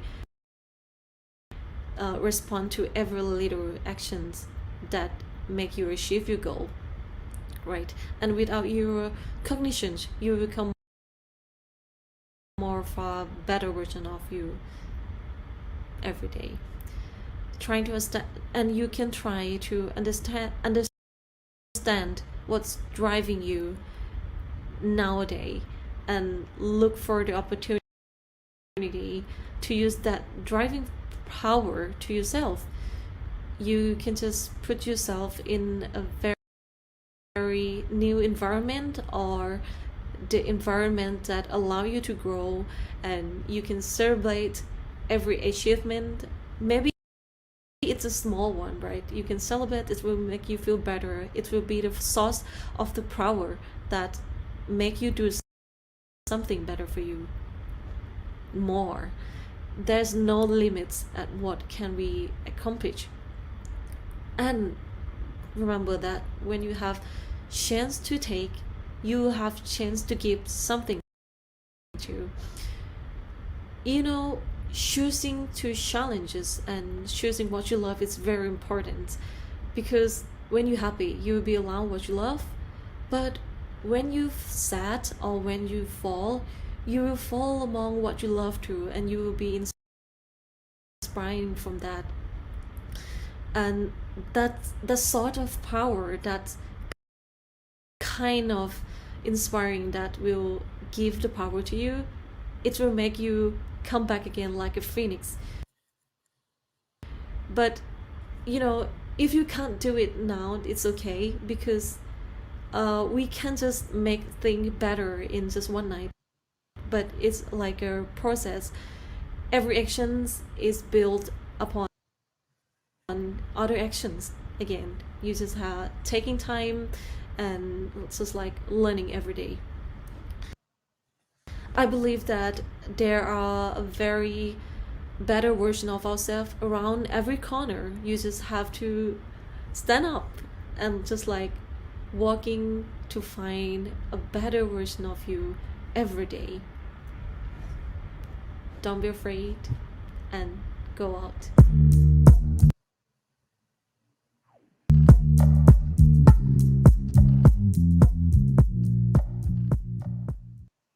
Wow, inspiration. Wow. Yeah, that's inspiring everyone, I guess. Oh yeah, I mean like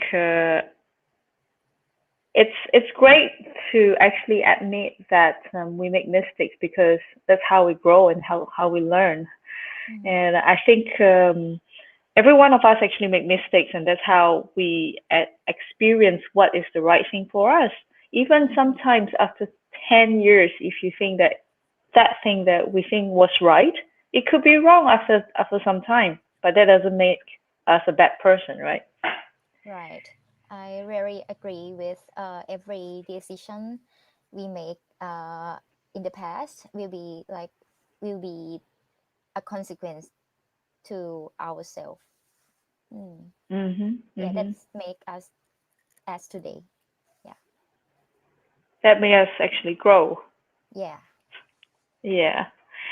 So we have the next speaker coming right up, Cynthia. She's actually the conference lead for PyCon China. And we are really happy to have her here this time. And this is the first time she's joining us. So let's take a listen to her talk.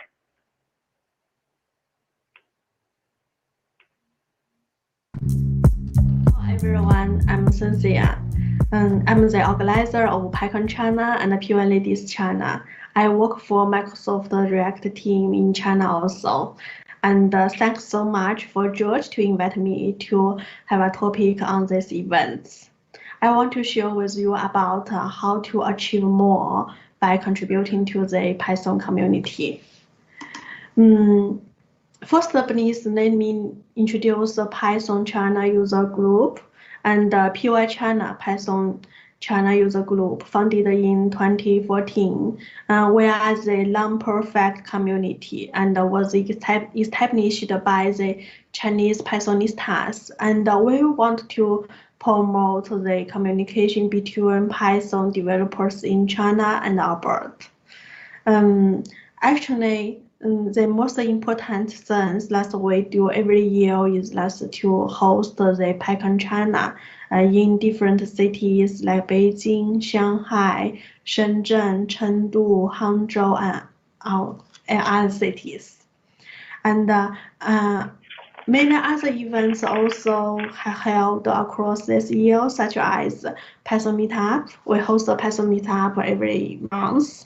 And also PyLadies, which are last year, and PY Child, or some other interesting events. And we hope to host all of the events that every Pythonista could communicate with each other anytime, anywhere in China. Actually, the first time I meet PyCon China and PY China is in the 2015, and I was as a volunteer to take photos in this event. And in 2016, and I began to the event leader because I found it's so interesting to work with all of them to host and contribute in the community, host some events. And so I keep contributing like this. And because of the organize the events, and I have the opportunity to travel outside Shanghai, like Beijing, Shenzhen, and Hangzhou, to meet different Pythonistas in different cities, and they also have a lot of different interesting stories about how to develop use Python. In 2017, because some reasons we just host Shanghai and Hangzhou, and also this is give us a chance to think about what's the future of the PyCon China, and also what's the future of PY China. In 2018, I began in charge of PyCon China and began the organizers.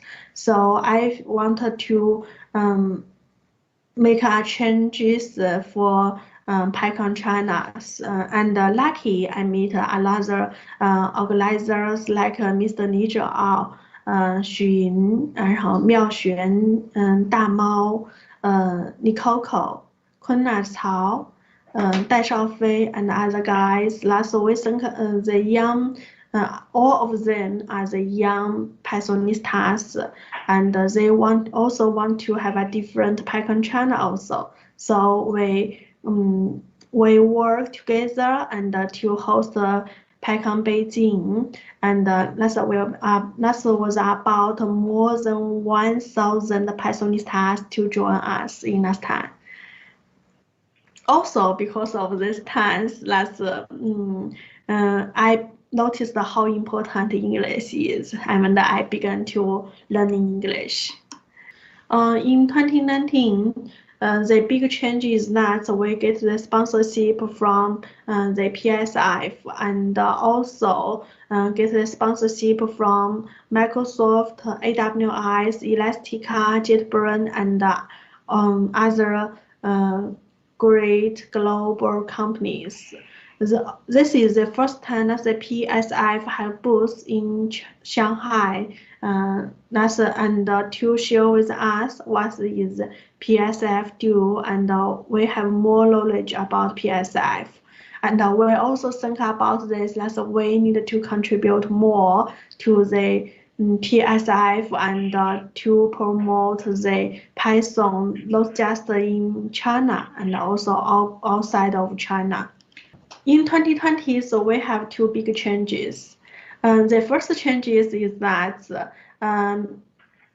we also know how difficult in 2020. So we changed our PyCon to both online and offline, and we have another exciting experience about online, and I think maybe about more than 10,000 Pythonistas to join us, without the limit of cities and countries.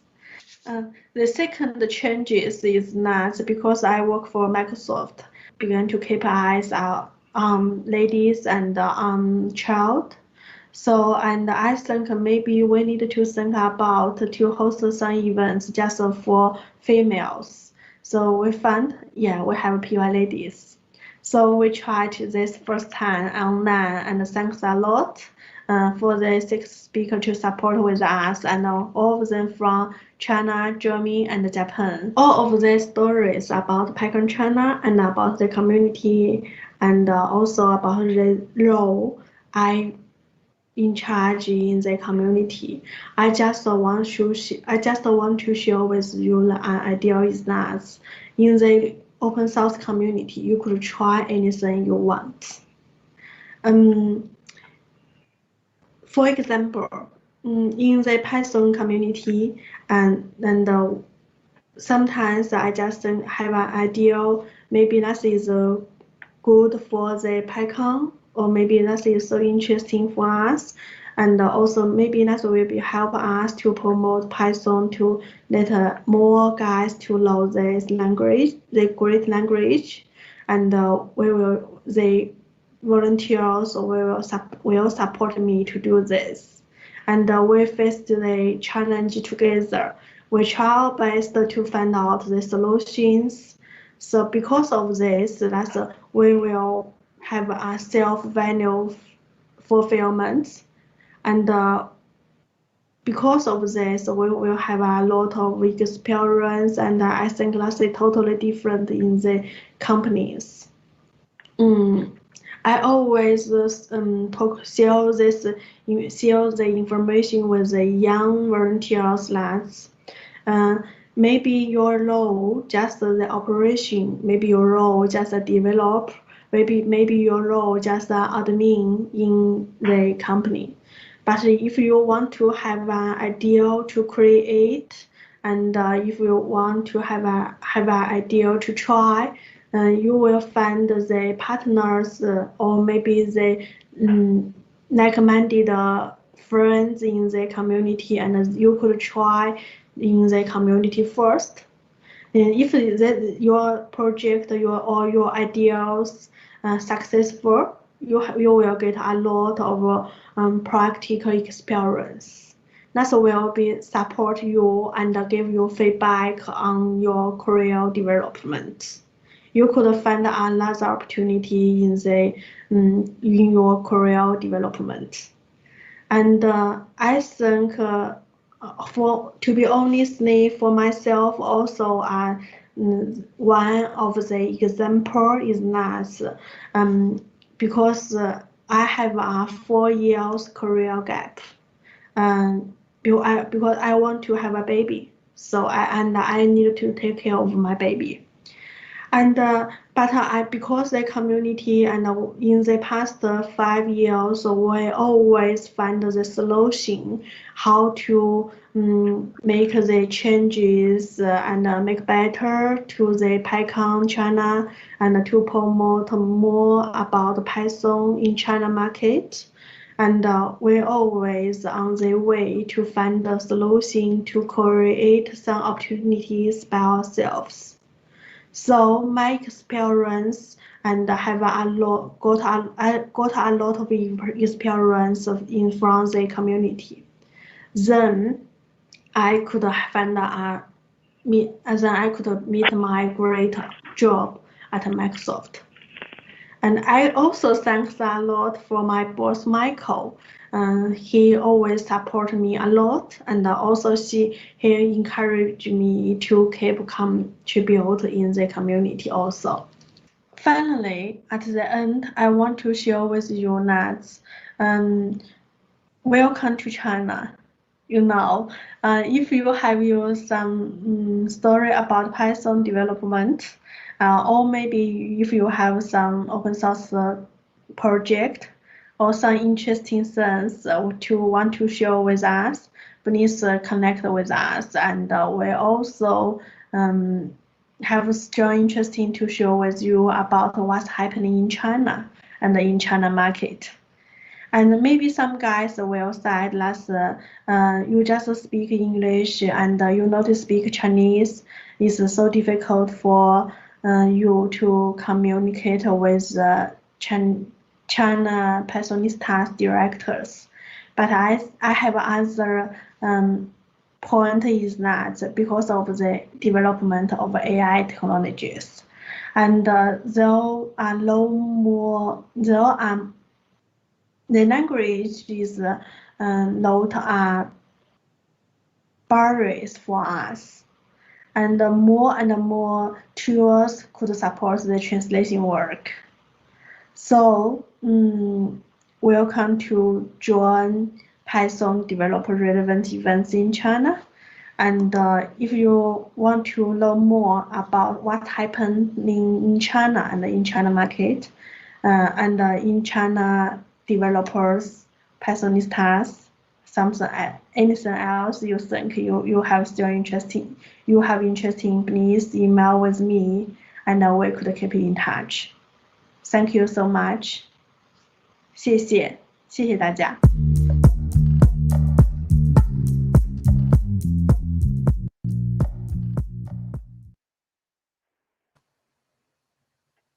Wow.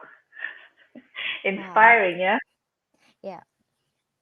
Every talk today has Every talk inspired. today is so inspiring, but like Cynthia, it's like so big, the conference that she organized. Like, I mean, whoa. let's get Cynthia up to discuss a little bit and ask her a little bit about how she managed this. Hi, Cynthia. Sorry, I mute myself. Yeah. Yeah. 你好。你好. So we use Chinese, right? It's okay. Well, if when we ask question, if you feel that it's a little uncomfortable to express in English and you want to express in Mandarin, you can go ahead. I'll try to help to translate. Okay, thank you very much. Then you feel more comfortable. So I want to ask one question. How do you manage such a big scale event? Actually, I think this is also not manage. This is contribute, because all of the organizers and are volunteers, and we have different role in this event project. So I think actually they all have high potential or may have high motivation to contribute to the PyCon or the events and also community. So you just need to clarify what's the ability or what's the role that is in charge of, and what's the how to say that responsibilities they need to take care. They need to take care eyes on the sorry, my English is so well, and I change another information is that is totally this. I think the community or event organization is totally the same in our company.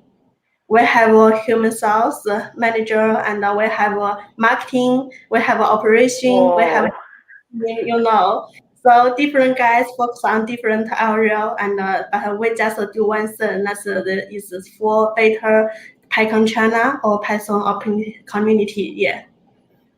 How many in total? How many of you in total?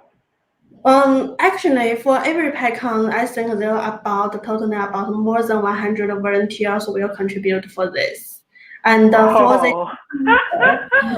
about more than 20. Team leader will be more than 20. So we just maybe work closely with the team leader, and the team leader will lead their team, the volunteers to do the detailed things. Yeah. That is a huge coordination because you're handling like 10,000. You said 10,000 online last year? Yeah, I think this is 10,000 because also some Pythonistas from Taiwan or Hong Kong also join our events online, and the page view is more than 600. And I think for the live stream, that will be totally different with the in-person events. So I think at least more than 10,000. Yeah. So I'm actually curious about the hybrid that you did. You did online and you did offline. So you did one that is 10,000 online, and yeah. How do you manage those during this period of time for COVID? How?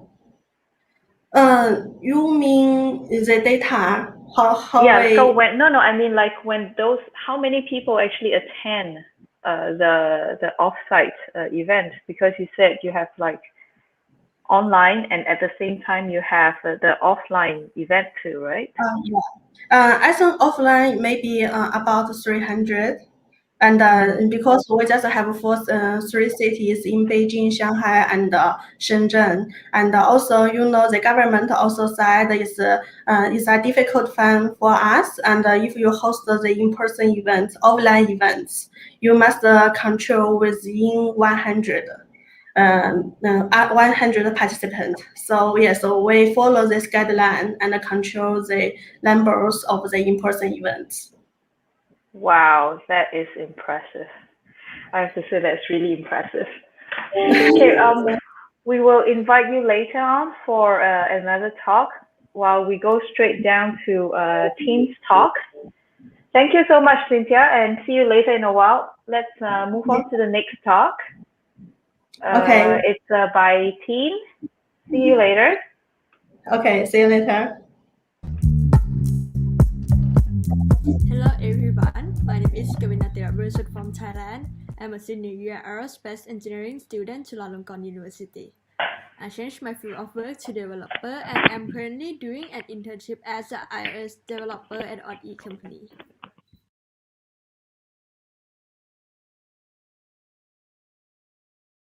So today I will talk about how to make a career switch to a developer.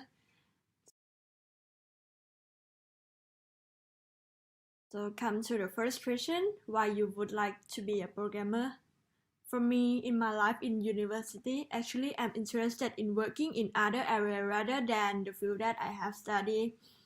Therefore, I spend my time on internship to find myself what I like and what I would like to do. And anyway, I have the opportunity to work as an internship in the venture builder team to develop a new product in tech startup. I have participated in the project and run the business since ideation until it launched. So I can to reflect myself and see what kind of work that I like. So I would like to suggest everyone who would like to shift your work to programmer. At first, you may not specific in job position, but you can consider what kind of work you like to do and what you don't like to do, and then bring fit in with the right job position. For my part, I got the answer that I would like to be a programmer because I am interested in tech startup company and I want to be involved in developing a new product, developing a new good feature to meet the customer need. Moreover, in detail of coding, I'm enjoy to solve the problem. It's like a challenging in gamification. So lastly, I'm interested in new technology and curious about the new things that will affect our daily life. How technology works will be in the future. It make me feel enthusiasm and enjoy the work in this section. So I went to learn more about building a website or application through online learning institutions.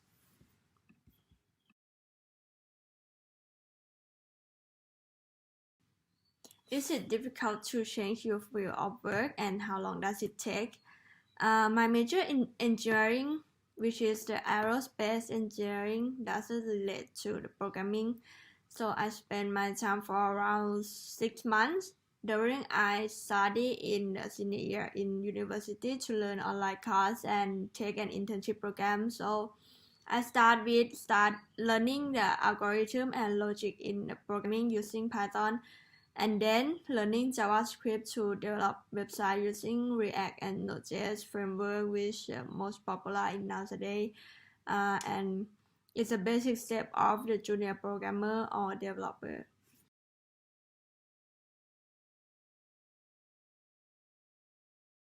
For a third question, why you intern as an iOS developer? First of all, actually, I applied for a job in the web developer position, and I was sent to the customer company as a vendor to develop the mobile application for mobile banking, which was initially using a React framework, but it was changed to completely native iOS and Android. In early stage, I feel worried because developing mobile application is different from developing website. But after I was learning for a while, I understand that if we have the basic in reading a programming code, when you need to change the framework, you can always learn the new one in each job. Beginner developer may stick with those frameworks because they are popular or mostly used in a large company. And by the way, for example, a software house company that accepts a job from the customer to solve the various kind of problem that will make the company and people in that company are faced with a variety of framework. So learning the new things and not stopping improving themselves is an important skill in working in this field.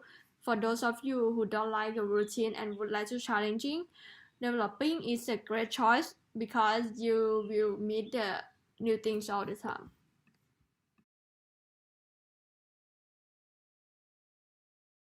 For the first question, pros and cons of being developer.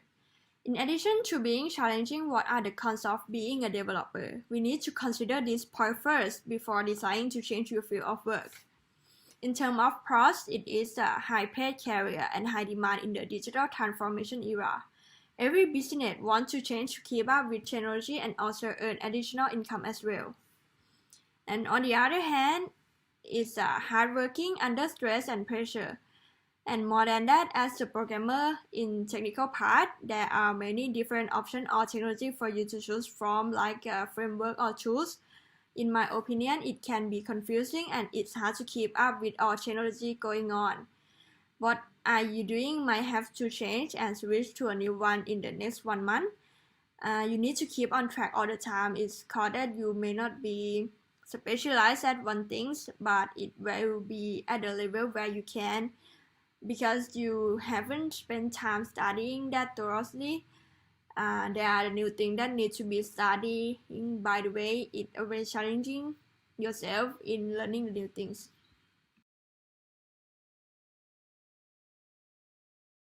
For the last question, how do you do a new graduate with no programmer experience?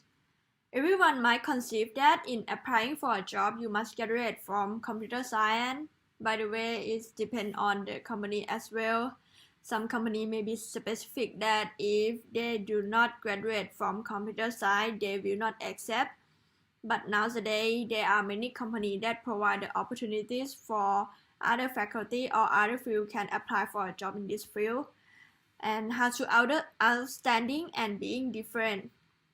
In other field of work, you may be able to view the capabilities through the resume, but if you are applying for a developer job, you will need to include the framework, language programming, or internship experience in this area. You might test your logical skill through an algorithm question that you can practice through the lead code or code wall. And in addition, maybe you can create a project on the GitHub and show your talent. Every career in the world is very difficult of itself. There is no easy career, but if anyone interested or ready to devote their time to studying it, I believe everyone can do it. Another important thing is the discipline. Concentrate and focus on the goal.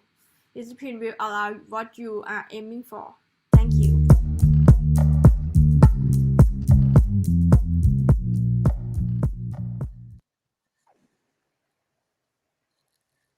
All right, we are back. Yeah, we're back. Okay. I think what Teen said something that was very important that a lot of people sometimes ask me. It's like, how can I actually get noticed and get a better job? So actually, one of the best way is to contribute more. If you actually contribute more as a recruiter, when you go ahead and you search for a name, you go to GitHub, you actually check the contributions that you make and they check what you know. Or like do talks because that's how you get more search that you have the knowledge of what you're talking about. Yeah. So yeah, That's very what, interesting yeah. stuff. Sorry? That's what my ex company does. So everyone, if someone apply for a job for a developer, we will search on the internet first and read all the blogs they wrote. Yeah. So that's why we screen all the people. Yeah, that's so Yeah. true.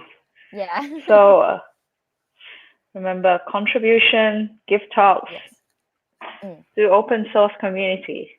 Yeah. Okay, we have to move on quick because wow, we have a very long session here. The Right. next one coming up is Echo from Japan, and she did mention that this was actually the very first talk that she gave. But it was Wow. very inspiring and wow, I really felt it when she was talking about it. So let's take a listen to it. Okay. Hi everyone, This is Aiko from Zoxo Inc.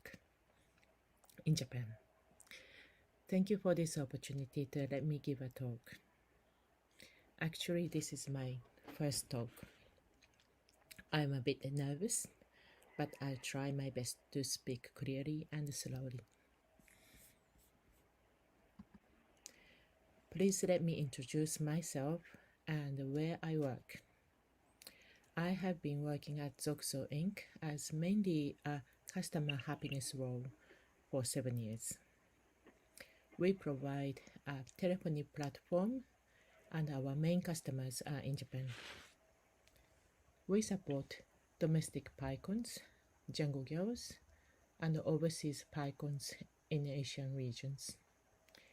We also have an annual grant program to give to open source projects to show our respect and acknowledge their hard work and effort. Zoxo is our company name. We are a 100% remote company. There is no physical office. The current 13 team members live in 7 different countries to work together using online communication tools. The photos shown here is how we did 2020 year-end party online. I have met them in person only a few times at our annual team camps, but I think we get along with each other quite well using those communication tools. Today, as I am not an engineer, I will not be talking anything technical, but I want to share how my quality of life was enriched by working at this tech company. 7 years ago, I made a big decision. It may not be considered as big today, especially in the tech industry, but at that time, to start working from home was a big thing. I was a mother of 2 children. The younger one was only 2 years old. I could go out to work, but I chose to work from home to stay close to my children. I had no idea of this to be successful, but lived in. I just wanted to try the way I believe to live happily. But then I had to face the people's eyes around me. Remote work was not so common 7 years ago. People thought a work from home type of job would not pay enough to support a family. There were, and actually there still is, existing the prejudice that is a female sole parent should not live with enough income. They should go out to work for part-time and get less to support their families in pain. So I often was asked and needed to explain what I do to suspicious neighbors, why I live happily.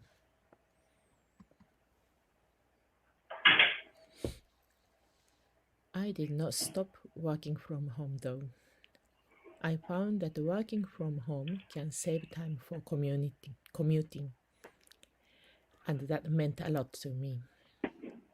I was very happy to use the time of commuting for children and with children. Commuting does involve time to prepare to go out too. Considering that, the time I could save was actually quite a large amount. Now, 7 years has passed since I decided to work from home. I met a few monsters and hurdles to overcome. I struggled with them and learned how to shape myself to fit. At the moment, my life with my children with remote working is quite successful. In 7 years, of course, children have grown and their 7 years have a significant meaning. They grew up with a work-from-home mother, and a work-from-home mother is normal for them already. I think they feel easy about I'm staying at home because they can ask for any help, big or small, as I am there beside them. The year of 2020 was a crazy year. Unfortunately, it still goes on. I experienced another big hurdle by a misunderstanding for work from home last year. There were programs to care for the children of working parents during the school closure, but the city council did not let me use it because I was working from home. They categorized me as the same as non-working housewives. Children stayed home with me for 2 months of the school closure time. I had to care for them and work from home.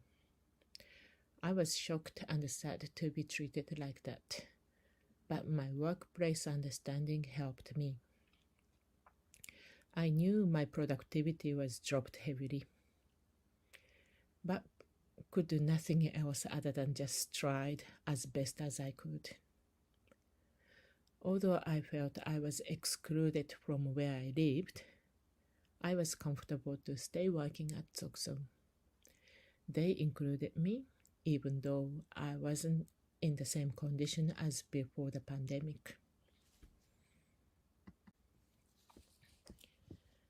When the schools reopened, I finally got back to normal, and at the same time, I found a change.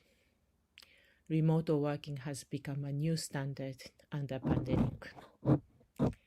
Since then, I felt much easier to let people know what my work is and how I work.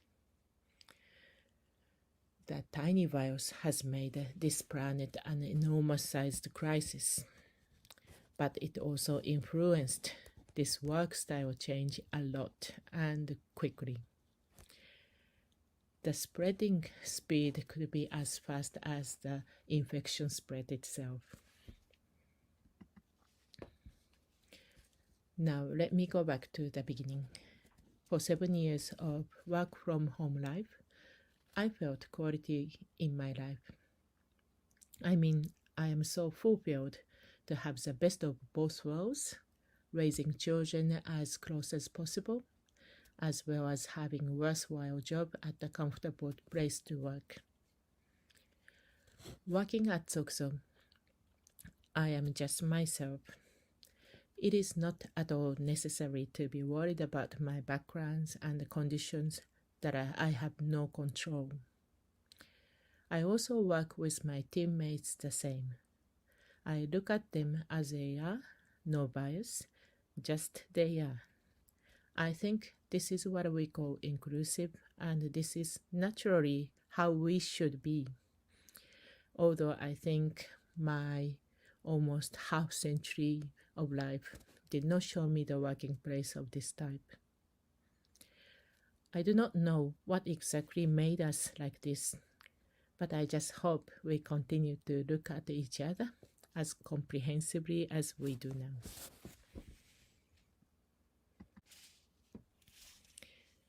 I understand that there are many women who are in pain, difficulties, discomfort, frustration by unawareness and exclusion, even though they challenge them. But here, on International Women's Day, I want to report that here is a woman who made a small challenge to start working from home, and luckily, she found her happy life with quality of life. The important key for this was inclusiveness. This is all my talk today. Thanks so much for giving me this opportunity again, and thanks for listening.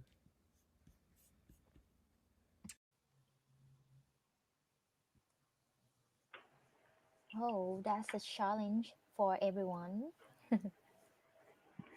I think I can relate closest to Echo Mhm.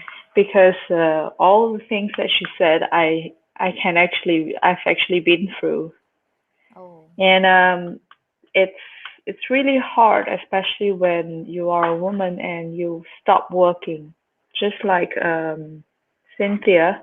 But she was lucky because she had actually support from her company and the community. So back then, when I was happening that, it was in France, and there weren't such support. So I did not actually get some kind of support from the government for just doing part-time because I am staying at home. So between taking care of your children and to actually go ahead and work at the same time, you lose. Yeah.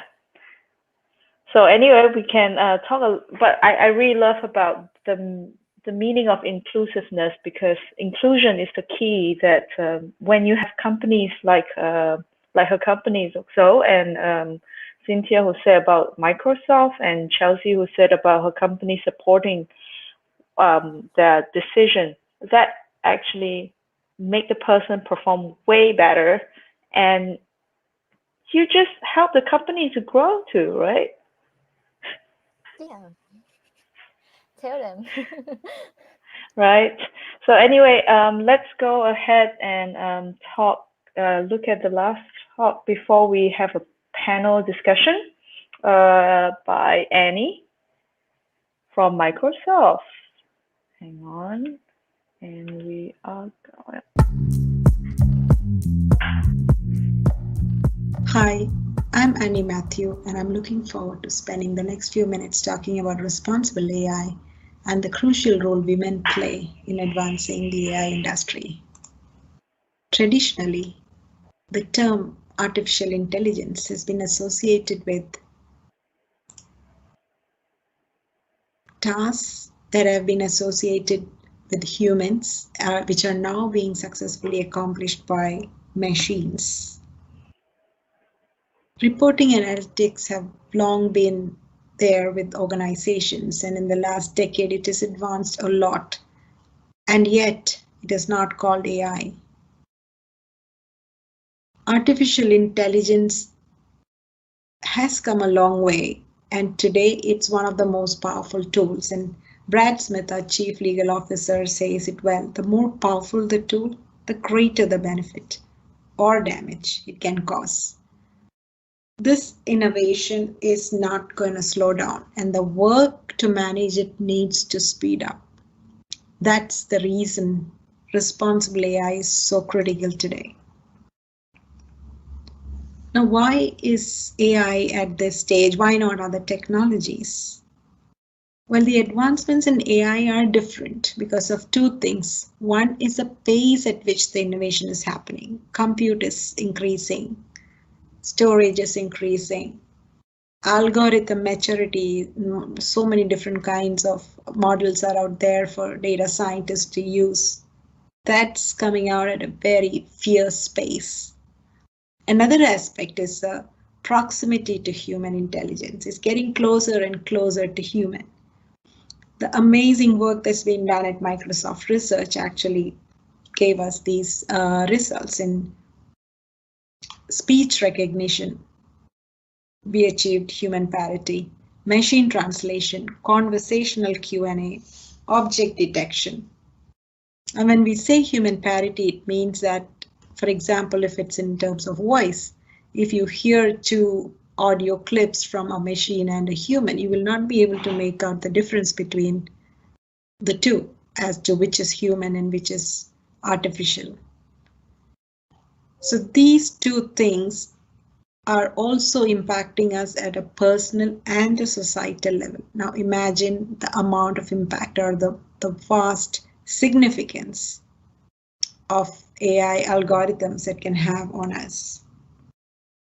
The huge debate that's out there today is around fairness, corporate responsibility. You might have seen some of these, the deep fakes around the Obama spoof that came out and the impact it had on a whole nation and maybe even the world politics. if you search for CEO on the internet site, a bunch of white male figures will come up. I remember one of my friends telling me that she's a senior tech leader and that her 7-year-old daughter came back and told her that, well, technology is a boys' game. And the mother asked why. And the kid says, well, I checked it out on the internet and I only see boys doing stuff there. So everything that we do today from a technology space has far-reaching impacts, not only on us, but on our children and on the future generations. And one of the tasks we have today is about understanding the unintended consequences of technology and especially of AI because of the severity of impact it could have on us. Some of the top considerations that CEOs and CIOs of organizations have when it comes to AI is responsible innovation. And among that, the top ones are, apart from the cost and decision criteria, it's about data quality and access, but it's also about algorithm explainability and selection. It's about transparency. It's about governance and responsible use. Well, responsible AI is a complex and broad topics. Microsoft has been on this journey for quite some time now, and from our understanding, we are sharing some of the things we think is important considerations if you are in the business of AI. And one of the first things is that it cuts across personal and professional spheres, societal, personal, business, all of that. And every stakeholder in the AI system needs to be participating in ensuring its AI is built responsibly. Whether it is from a business understanding perspective or a data acquisition perspective, at the modeling stage, at the deployment and ops stage, all the people who are participating in these processes or decisions need to be aware and take actions towards responsible AI. To share a little bit about our own journey, it started for us in 2016 when Satya Nadella penned an article introducing the concepts of responsible AI. Shortly after, Aether Committee was formed, and Aether Committee looks at ethical, legal, security, all of the aspects of AI, and ensure that there is a strong practice and principles internally. Each of us actually have to go through the certifications and make sure that we are bringing up topics at the right time if we find something is not working well as comply. We established our AI principles through the Future Computed article, and in 2018 notably called for regulation of facial recognition. The Office of Responsible AI actually was formed, and it ensures that responsible AI is a core tenet in everything we do within Microsoft. And it's super important because all of our products are infused with AI. Now, we look at it in 3 aspects. One is the principles: fairness, inclusiveness, transparency, accountability, reliability and safety, and privacy and security. Those are the 6 principles that we have to abide by. And every time we are building or using or aiding AI, we have to make sure that we check it against each of those principles. In terms of practices, governance is super important. We have an ethics committee. We talked about the Office of Responsible AI, which looks at the governance, methodology, and documentation of it. Tools are an integral part, and without tools, it's going to be difficult to ensure that these algorithms are actually abiding by the principles. So data engineers and data scientists require tools like differential privacy. We recently, last year, we launched the fairness tool, homomorphic encryption, interpret AML, data drift, all of this. So, and there is much more. So at each stage of the software development, there are a set of tools that are available for data engineers and data scientists to ensure that they are doing AI responsibly. Now, there's been a lot of talk about responsibly, and one of the interesting aspects that came up from thought leaders around the world is that expanded data sets are not enough.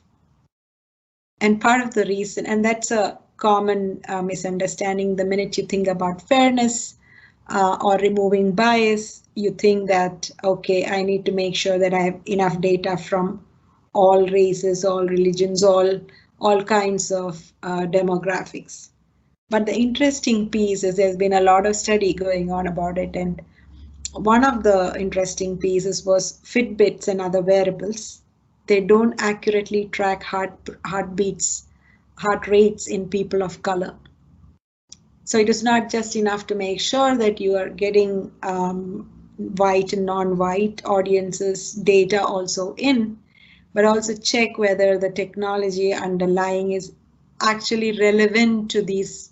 Are there racial differences in terms of how the technology is able to gather data?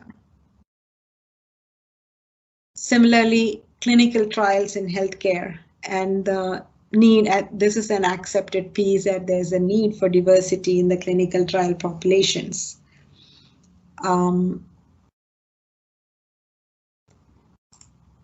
Another part of this is that it's a very interesting study that was done by Harvard Medical School, and there has also been further studies on this, that doctors take women's pain less seriously. So, and that results in disparities in experience and treatment. This just goes to show that human biases which are there, that if a woman comes to you with pain, you might attribute it first to, is it a psychosomatic issue? Maybe you have a psychological problem, and then get to the accepting that there is pain, and then get to medication. Whereas men come to the doctor with a pain issue, they're immediately given medication. They're taken at their word. So if these biases exist and you're having algorithms which are replicating this, then imagine the scale at which that bias is going to be deployed. Similar thing on healthcare access. And probably right now, in the case of COVID vaccine distribution, this is another huge issue as to when you triage patients for who gets these medicines first. Algorithms need to be, or people who are creating those algorithms need to be aware of the biases existing and make sure they're overcoming that. So as you can see, that there are so many areas in which AI could go wrong, as much as so many areas where AI is so powerful. And so now is the time that women participate very strongly in this. And as we said, if we are not part of the studies, if we are not part of the policy making, if we are not part of the creation of AI, it's very possible that the algorithms are not going to be representative of the population. And trust is fundamental to the whole AI becoming mature enough and becoming industry standards. And for trust to be there, it has to be believable and explainable. And hence, it's very important for women as much as Asians to participate in it. So there have been a lot of studies that are recently coming up, or articles that are coming up around why women are key to ensuring that AI scales. So that brings us to the technology part of it, it's important that women participate at the policy level, at the coding level, or even at the user level. So basic digital literacy of AI is going to be a fundamental need. As one MIT professor said, it's almost like we have to be bilingual. You have to have a language and then you have to know AI to whatever level it is. So from Microsoft, we encourage you to take it a step at a time. AI is there for everyone. So if you are a developer, you have got these domain-specific pre-trained models on whatever data science tool that you're using and whatever framework that you're using, you can still build on Azure Machine Learning, AutoML, and so on. Now, if you're not a hardcore developer or a data engineer or data scientist, you can still augment your applications with AI, and that is using the low-code, no-code framework. So Power BI is our dashboard. Power Apps is your low-code GUI based platform where you can build applications very quickly and add AI on top of it using Power Automate. And of course, there's Microsoft Flow, which gives you the automation as well.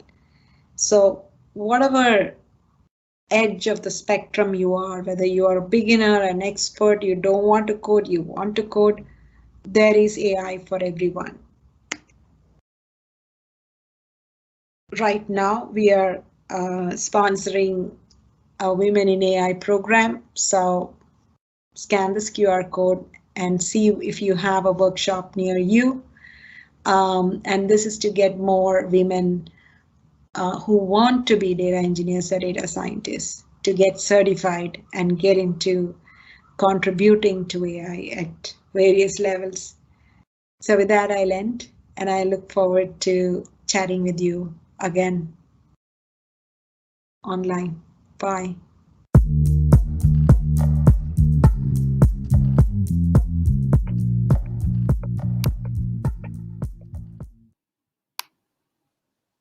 All right. All right. Can you hear me? Yes. Because my headphones just ran out of battery. Oh. Yeah, so I'm using the microphone here. Mm-hmm. Wow, it's a very, very interesting talk about the importance of women in AI. Love the topic. So much information in that. Again, let's bring Annie up. Annie, are you there? Okay. Hi, Georgie. Thank you so much for hanging around, because it's like 11 p.m. for you already. Also for Cynthia and the others. I'm a night owl, so no problem. I mean, wow, I love the last section where you're talking about the importance of ensuring that women is actually part of this technology and part of building this technology, because that was like, it makes sense. It makes total sense. Right. I mean, it was like the previously you were talking about you just suddenly decided to change your topic to relate women. So what made you actually took the decision to change your topic? I've been talking about the need for more women to get into AI for, I think, a year now, from the time we started off a Women in AI APAC forum first in Sri Lanka. And the more I'm doing work around AI, right now I'm doing a project with Forbes Ignite Impact Challenge, where I'm guiding a bunch of fellows on women fellows on solving challenges in healthcare through AI. And the more I'm doing this kind of work, I'm realizing that there are so many problems which are unique to women.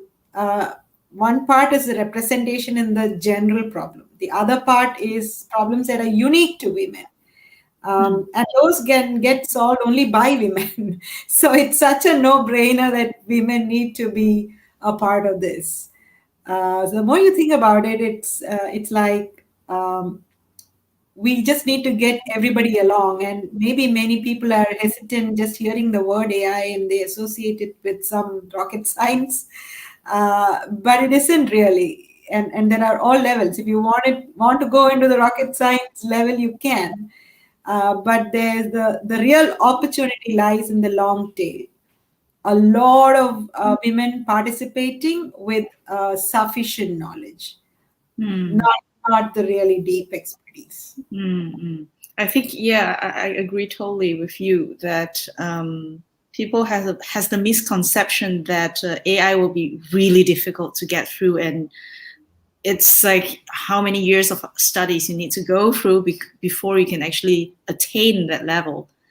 Because it's like, oh, artificial, that means it's going to be hard. And you relate artificial and intelligence is like, boom. They were like, no, it's true. It's like people just think it's not. How am I going to relate that with human? You know. Right. So, I'm glad that you actually bring this topic up. So before we wrap up, let's bring Cynthia, Chelsea, and Ivy up and do a little discussion, because I am beginning to like this. Hang on, why am I so big?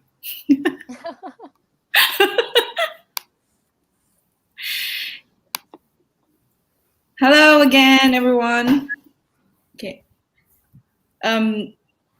So I actually was very interested to get all of you together to talk about a similar experience that you just spoke about previously. Like I think many of you said that we are not afraid to make mistakes. And also even Kata, when you say that when you go to an event or you go somewhere, you're afraid to actually say the wrong things. Right. We are so afraid to make mistakes in front of the majority of the men, and think that we will be judged by our mistakes. So what do you think? Anyone want to start first? How about Annie? Right. So you're putting me on the spot. Yeah. Yeah, I think failure is definitely a stepping stone to success, as they say, and many a times a mistake and then a change in direction has always. When I look back, I think, oh, that's good that it happened. Though at the moment when you are in the midst of failure, it's a scrummy feeling, right? You don't like it, and you don't want to get into that again. But if you keep looking back at where all we made mistakes and then it worked out well, I can remember jobs I didn't get, and I was supremely disappointed at that time. And then 6 months later, I'm like, oh my God, thank God I didn't get that. So now I got this. Or maybe even major mistakes in projects. So yeah. So I think cerebrally we understand that, but it's hard every time that you go through it. The more number of times you go through it, it gets better. How about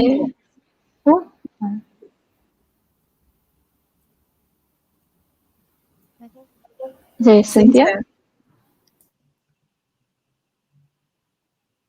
I think your mic is muted, Cynthia. Yeah. Okay, for my okay, my turn. I think maybe made some fail or mistake. That's just to find out the solution, you know. Because you need to keep going and keep working and keep find always. So I think if you have the solution or have a plan B, plan C to be the backup, it's okay, you know. What about Chelsea? Yeah, I think that first of all, it's really important to remember that everybody makes mistakes every day. But also, it's very true that women tend to fear making mistakes on average, maybe more than men do. And one thing that I have heard specifically about this is that on average, if women see, okay, job application, you have to have 5 years experience. Okay, let's say I have 3 years experience. Generally, women will not apply, whereas men will apply. And I think that that's an example where, you know, if I'm in that position, I can understand. I don't want to make a mistake. I don't want to think that I'm this good that I should apply for this 5 years position, even though I only have 3 or 4.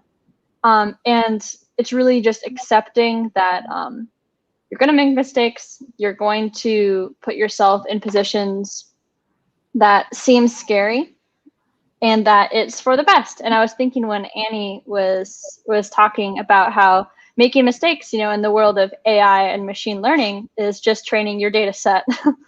So so making mistakes makes all sorts of great things in computer science. What about Ivy? Because I remember in your talk, you did talk about making mistakes too. I think that like in our society in general, that people are more forgiving towards male than towards female. I think that's the reason why that, like, you know, we feel that we have fear of making mistake. I can relate to that because every time I have a questions, I make sure I go and search and read profusely until that like I at least understand a basic of it before I ask the questions. So that, like, you know, I do not get that I know what, go and Google it. I like, yeah, I know. I mean, like I have done that, and now that I have to come and ask. But I think all this setback to me, it only make me to go and do whatever I can to strengthen my knowledge and the will to charge forward. It is still very scary until today. But I think we have a good community here. I'm just gonna go and come ask you guys. You're always welcome. Now that we actually strengthen and put everyone together. Kata, you did mention too about making mistakes in environment where you feel that you're the minority too, right? Mm-hmm. Right. I think most of Thai culture, our parents has been telling us and make us scary about everything, like the ghost, something like that.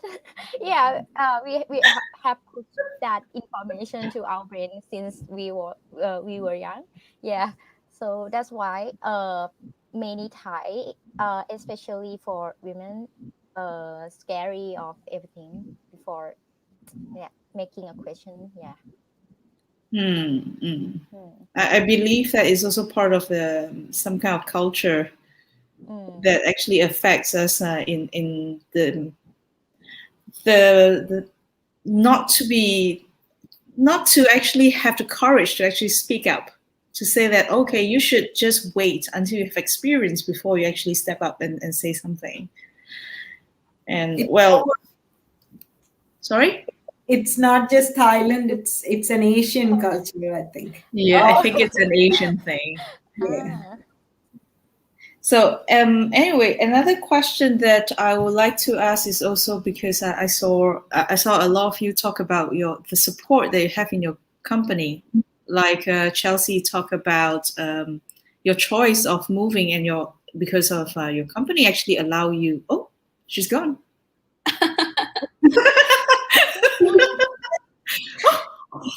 I'm like the emoji. Poof. Oh, she's back. Okay, let's wait for Chelsea to come back. Okay, she's back. Bad timing.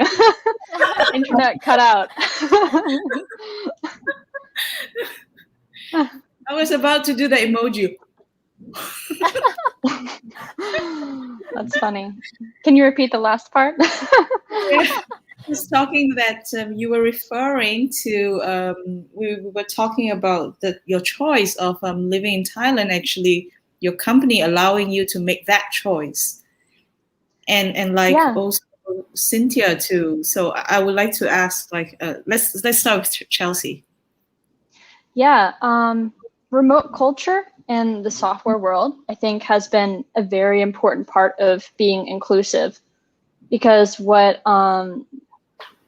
I think that as people start to realize that development talent is global, and that certain people, due to family situation, immigration situation, just desire to move elsewhere, are going to have their doors opened by having a remote work culture, that is going to move things forward. And I'm lucky that like remote forward work culture is what my work does.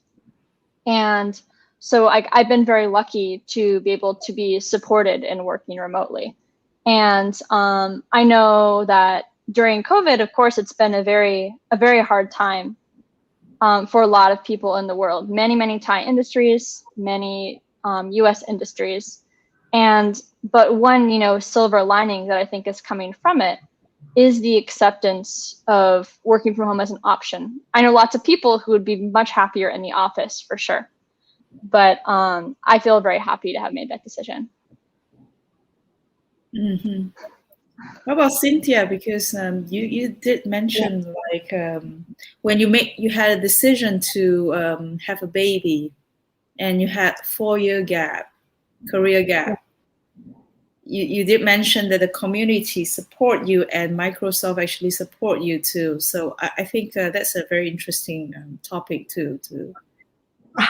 Yeah, thank you. And I think because Microsoft love developer, I think and you maybe know this. And actually, I think Microsoft have a mission that's empower everyone to be the better, best, and something mission like this.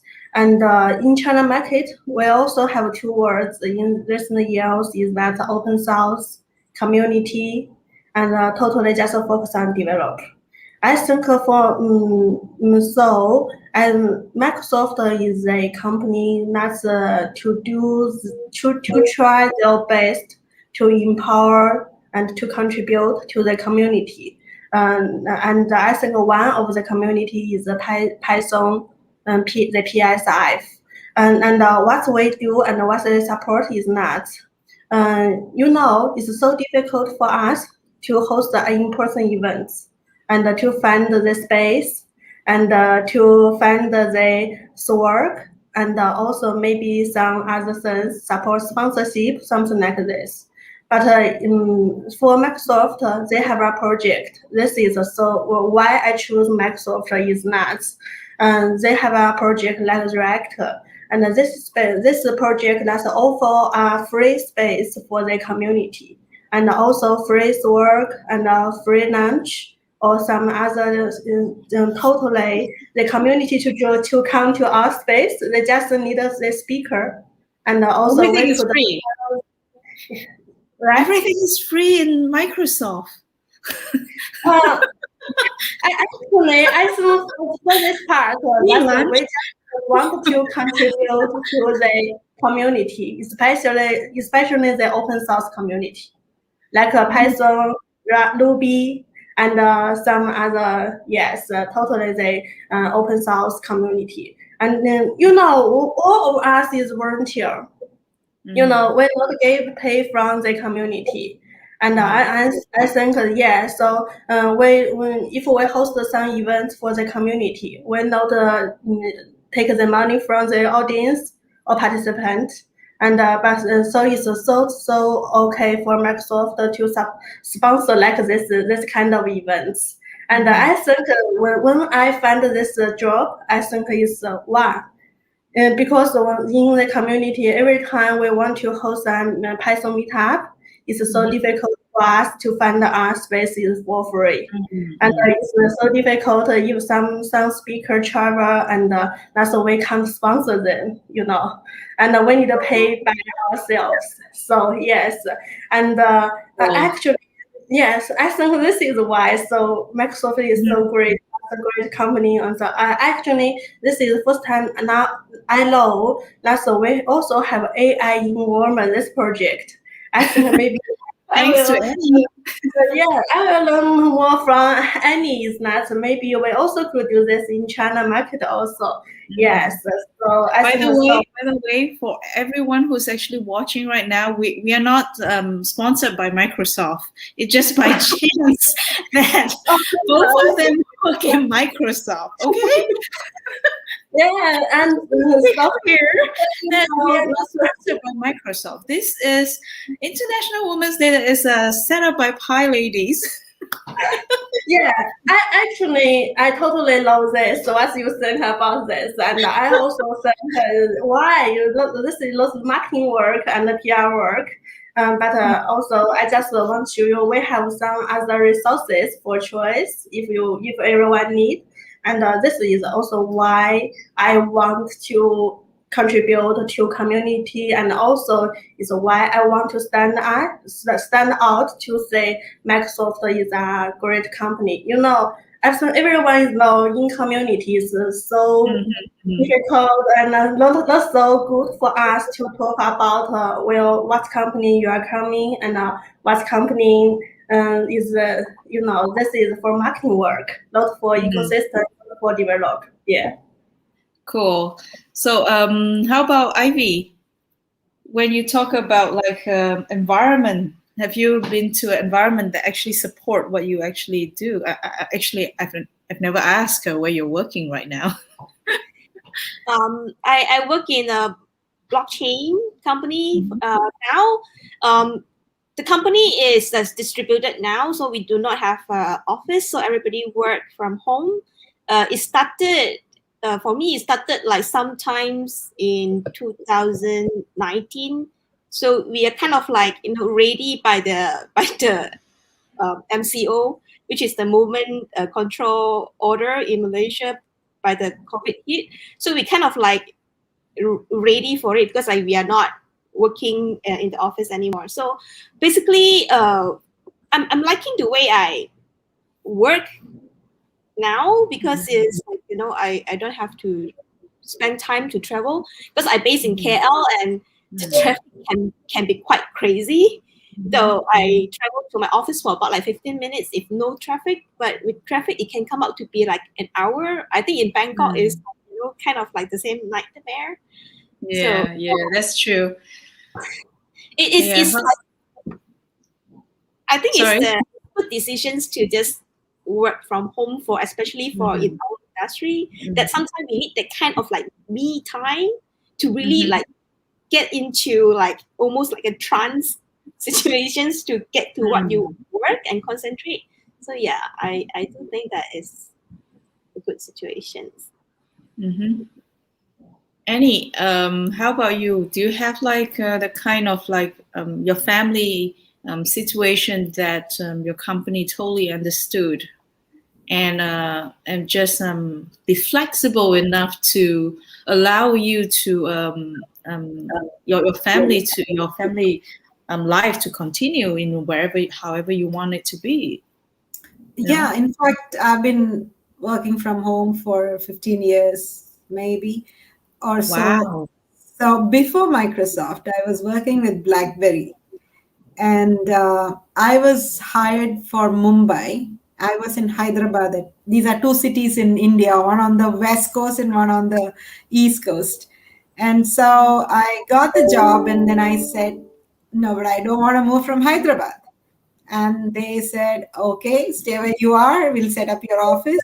And that was my first experience with work from. I totally loved it. I had to travel. So I loved staying home. I was home when daughters were coming home from school. And it was like the best of both the worlds. And then when I joined Microsoft, I had to go sit in the office initially. And I found it very difficult. 2 years. And so when COVID hit, I was one of the happiest people. We are all back at home. And I was loving it. I don't think I ever want to go to, 5 days a week sitting in office at all. So Microsoft super supportive. Yeah. So we have the choice to decide whether to sit in the office, at home. Most of the people are working from home. So yeah, I think, and that'll continue. I think the importance of a company supporting us is actually one of the main reasons how we can actually grow. Yeah. And I feel think for comfortable. women, it's super important, right? At different phases in our lives, when the kids are very small, or when the kids are in the teenage, or when they're getting married, and I've been through all these phases. So at each of these moments, there comes a time when you absolutely need to be working from home. And I think this period kind of has taught every company that their productivity is not going down by having people work from home. So it's a great thing. And for women, if you have a situation, just be bold enough to ask for it. You shy away from asking, you won't get it. So if you ask, most probably if they love you and your work, they'll find a way to give it to you. So yeah, just ask. That's crazy. That's amazing. Let's do a quick one for Katak. Just tell about why you choose to work in an environment that allows you to be more flexible too. Oh, okay. So, so actually, right now I don't work remotely since like last year, because I have to go to my client side. But one thing I think that my workplace is encourage everybody in my office to like have transparency, even if you don't sit together, but we should keep in track what we are doing and what we are struggle it. Yeah, so that's what important to my workplace. And I think even if we have to go inside our client site, but we still keep talking about what's going on in other side. Yeah, so yeah. Cool. So before we end off this this session, let's talk about the theme of this year, International Women's Day. Choose to challenge. So hey, how about this? Let's do the sign "Choose to Challenge" together, and we do a screenshot before we talk about this. Okay, let's do this. Left, right. Left. Can I do a screenshot? 1, 2, 3. Yeah. So yeah. What do you think? What is this year's theme? I think it's actually very important, because especially now during this situation of COVID situation, where how do we actually put ourselves into the next level to choose to challenge our life? And that is something that I'm interested to know about, how you see this theme here.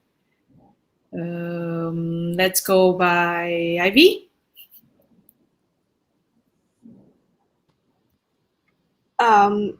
Okay, I ask you that, are you talking about the challenge towards the situation now, or No, towards your own life? It's like for as a woman, that we actually challenge to go ahead with what we are going to do next, because there is a reason why there's we have this kind of, why PyLadies actually grow so much is because we are in an environment that is safe. But once we step out of this PyLadies environment, we're out with all the people around. How do you actually manage, and how do you actually continue to face this challenge of us being a woman? That's a little bit tough questions for me, because that I always think that I do have a man inside me, that I am rather I'm rather outspoken, and sometimes I just speak too much. Yeah, but to me that probably I can I want to mention something that I kind of like feel it when I hear like some of the speaker mentioned just now is how many women are challenged even by the people that is very close to them, that asking why they want to learn programming. Because Oh my God, I heard that so many times. Yeah, and I have to say that I don't understand at the very beginning, because it's my father that keep asking me that are you going to learn programming? Are you going to learn programming? That I have the kind of support system with me at the very beginning, so that I said that at the beginning I can't really feel it, that why, but after listening to some speakers I can feel it now. So I think for me, the challenge for me probably to be more empathetic to people around me. They might not have the kind of support system that I'm so lucky that I have. That I don't feel that much of challenge as compared to many. I'm lucky that way. I have to say that.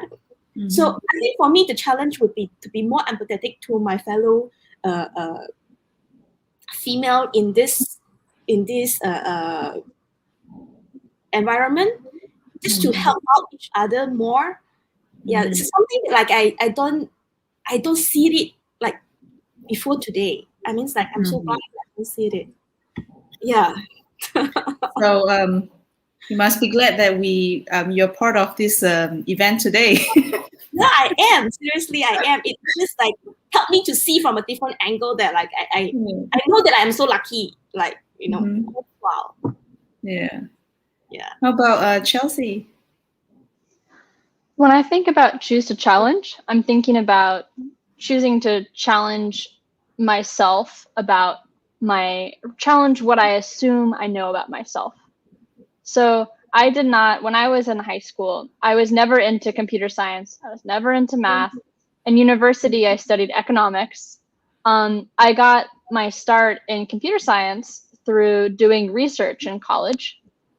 And I tried out coding. I liked it. I went to, a lot of my friends in university were women in STEM, but I was not a woman in STEM at the time.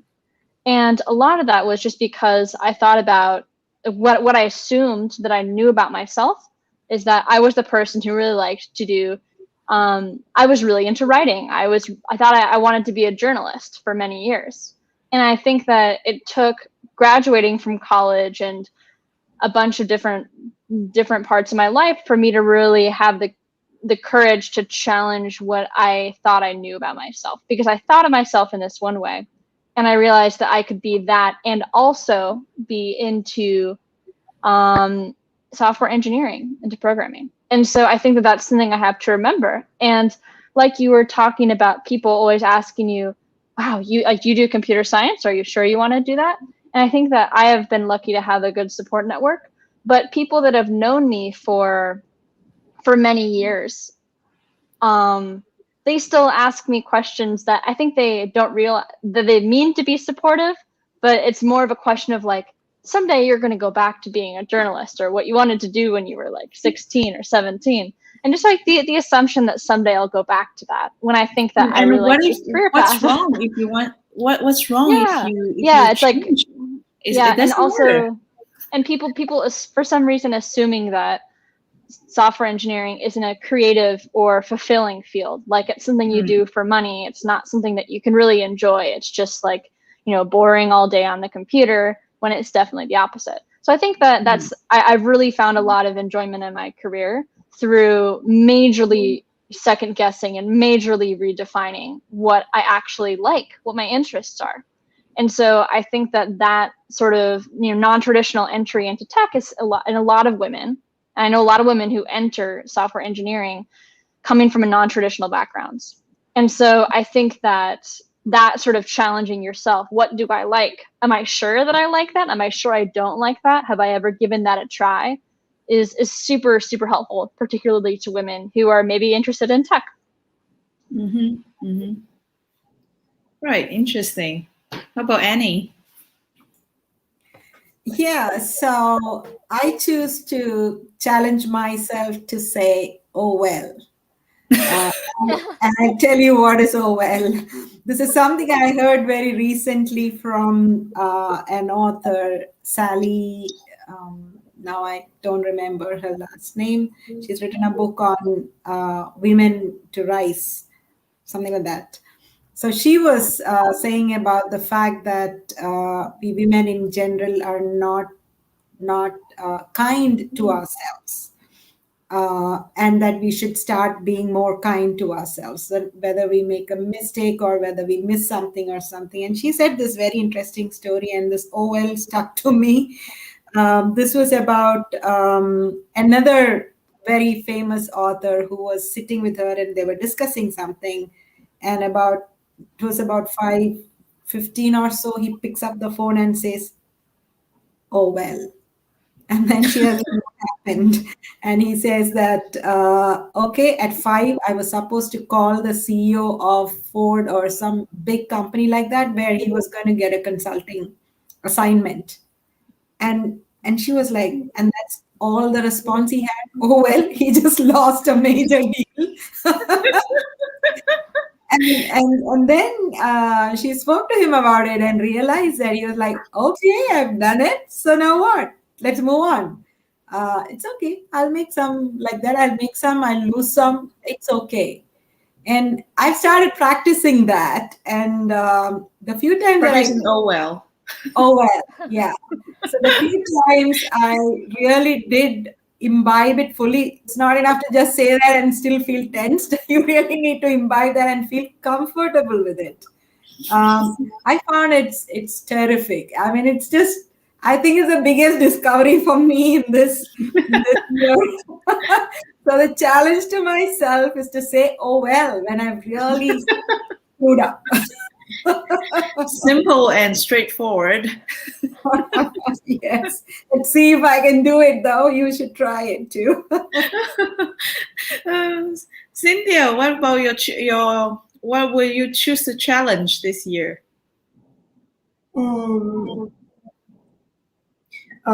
Actually, maybe I want to share with you a story also for my work, and because we operating a space for Microsoft, and if because there is everyone knows, and we can't host the in-person events in China. But for this time, I just if we can't host the in-person events. What is my job? We can't support the community to come our space to host some in-person events. What I need to do, and that's we must change the for online. I know for this time is everyone know how to host online events and how to use some software to support all of this. But at the beginning of 2020, it's so everything is unknown. We try Zoom, we try TH, we try YouTube, and also some local platform in China to host the events. But for this challenge is that also like this topic in this events. This is the first time that I use English and to communicate with others in the. You did a good job.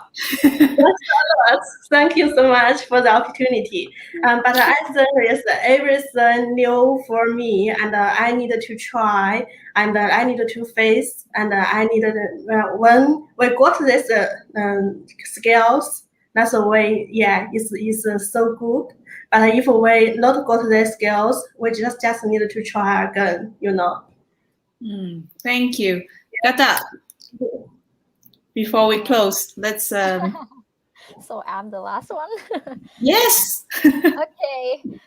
So I think for this year, I have been organizing more for PyLadies Bangkok. So I think I choose to challenge that how I make women in Thailand more contribute to our community, because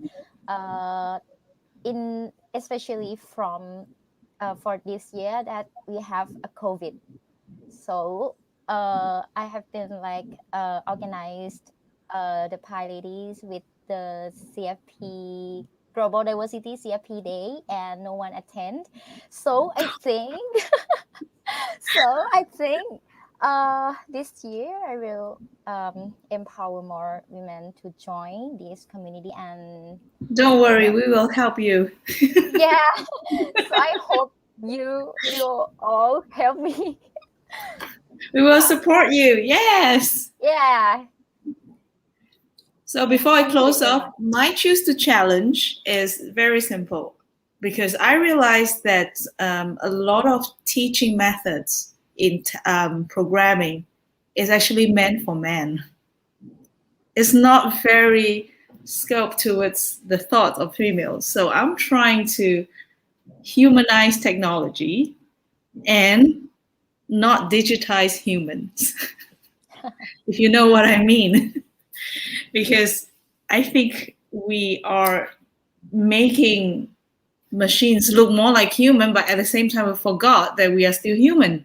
We are the ones that should be controlling it, not allowing the machines to control us. Yeah, so that will be my choose to challenge. Thank you, everyone, once and again. I know it's really late now. It was such a almost 4 hours. Gosh. Okay, we'll end off with my last talk, so we don't have to think about anything else and just let it run.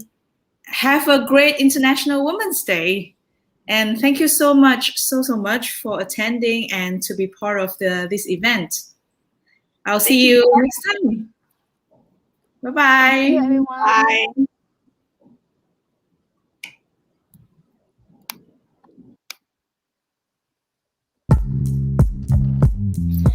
Hi, everybody. Thank you so much for attending the event. Before I close off this Bangkok broadcast, I would like to thank every one of you for being part of this event, and thank you all the speakers once again for your contribution. Before I end off this broadcast and talk about my my topic, I would like to thank Theresa for coming out with this great PyLadies International Women's Day special idea, and also Lorena for inviting PyLadies Bangkok to be part of this amazing event. Thank you. They are just amazing to work with. These ladies are like, beep, beep, and it's done.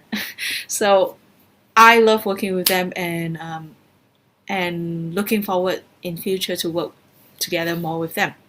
You can actually stick on to the same URL for YouTube to continue watching the second broadcast from Hamburg, which will be led by Theresa, or eventually continue to watch the third one hosted by Lorena. Okay, let me introduce myself a little bit as if you've not heard me enough. My name is Georgie, and I am the co-organizer for PyLadies Bangkok together with Gata.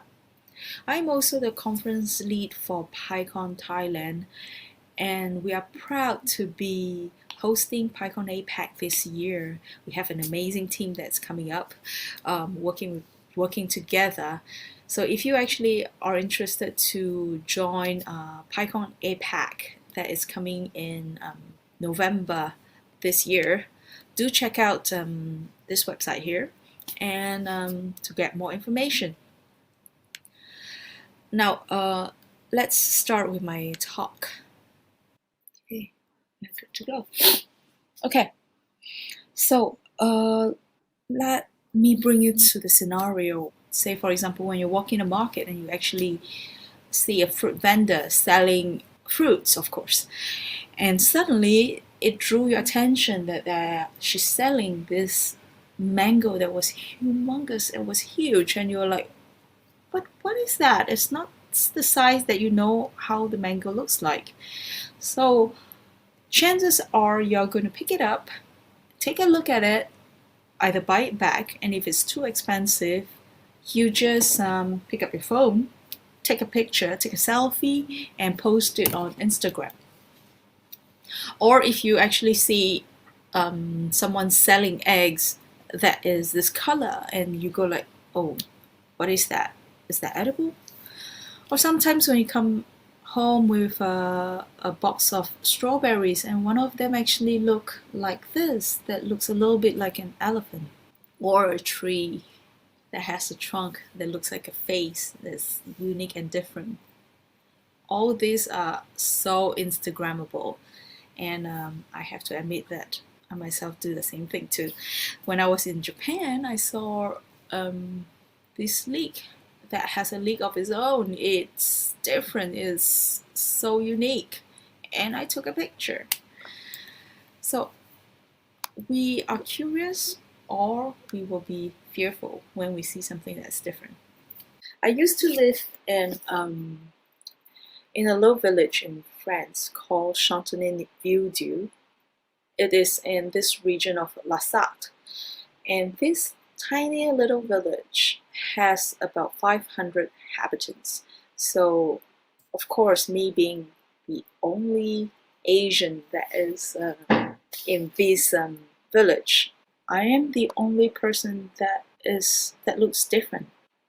So one day, a few kids actually knocked on my door, and I opened the door and I look at them. They look at me, and they were just staring, and they say, "Oh, they say you are Chinese," and they ran away. I closed the door, I scratched my hair, and I said, "Geez, I feel like I'm just like this picture here, where I'm the only outstanding one color and everyone else is of a different color." But say, for example, if I actually put one of the kids into a class full of Asian, and they will look like this, the children around will be just as curious. They will be asking or wondering who this person is. Why is this person different? There are many, many different types of apples. You have the golden apple, you have the green apples, the red apples. Apples have different tastes.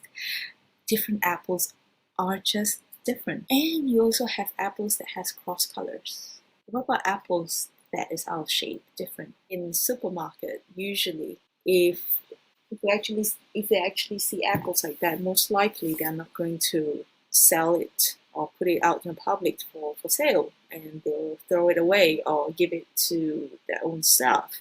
So does that make them not an apple? Does that make them inedible? No.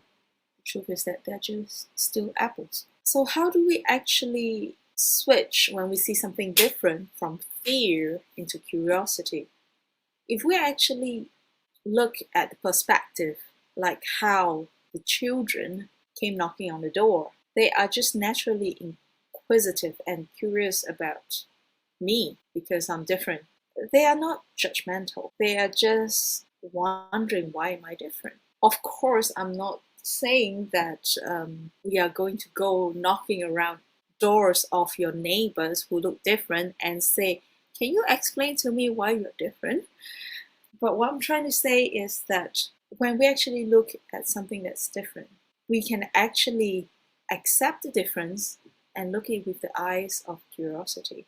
Diversity is, I believe, that is to be able to accept difference of every single minority, and to be able to accept that difference and see it as who they are, because we are all unique and amazing. The collective experience, when we actually gather together, actually provides a wider perspective of a problem or an environment. Humanity is about being appreciative with whatever we have around us.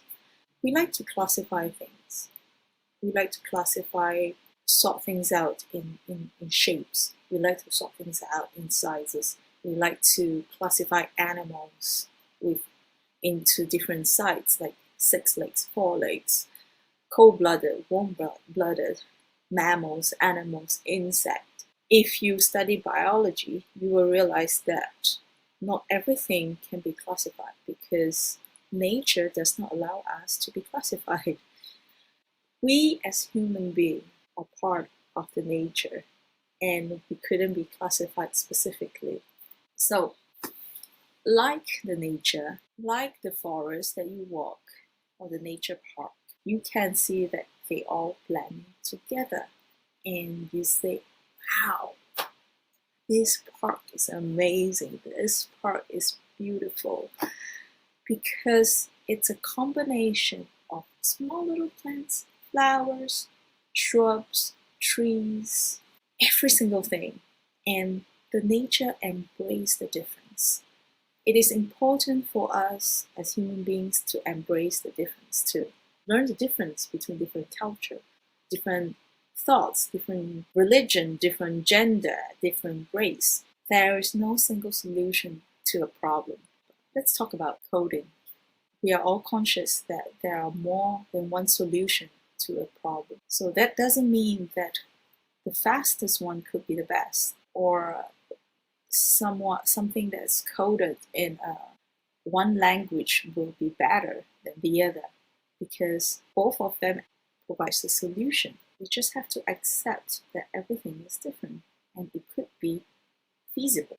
And that is how nature is, and that is how the earth is. Diversity is strength.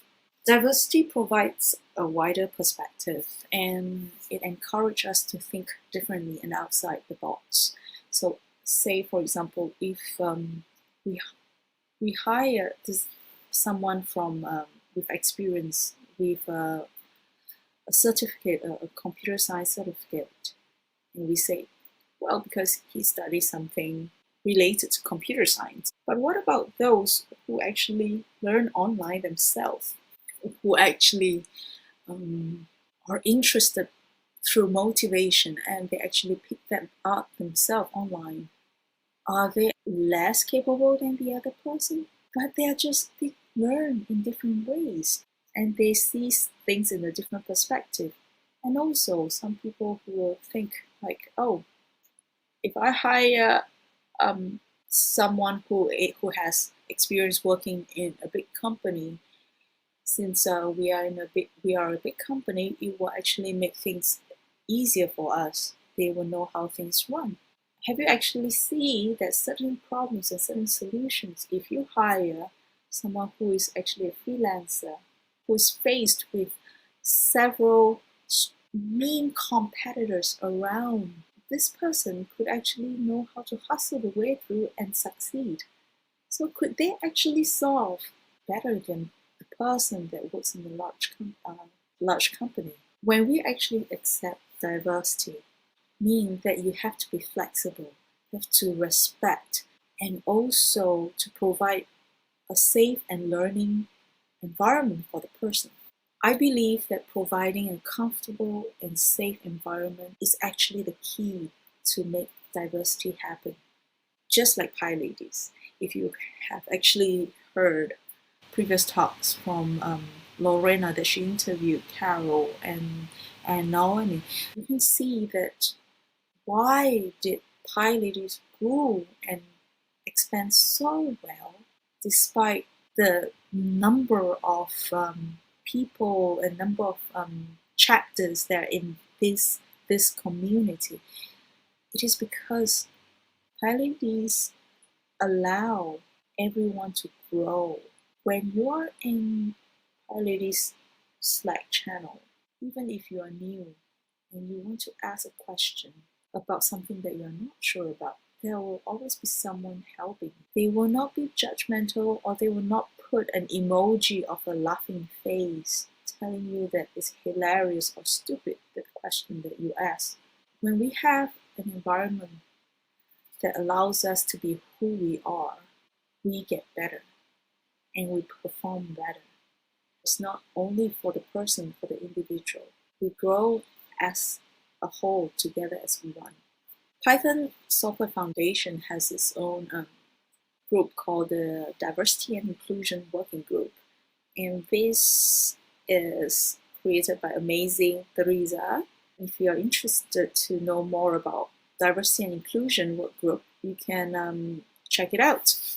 Thank you so much for joining us, and I hope that wherever you are, you will be like this bowl of apples. You are mixed and you're comfortable to be who you are, and no matter if you taste sour, you taste sweet, you are tiny, you are big, they are all together as one. I am proud of who I am, and you should be proud of who you are. Thank you. Good night. And do stay tuned for Hamburg's broadcast and also Chicago's broadcast. Good night.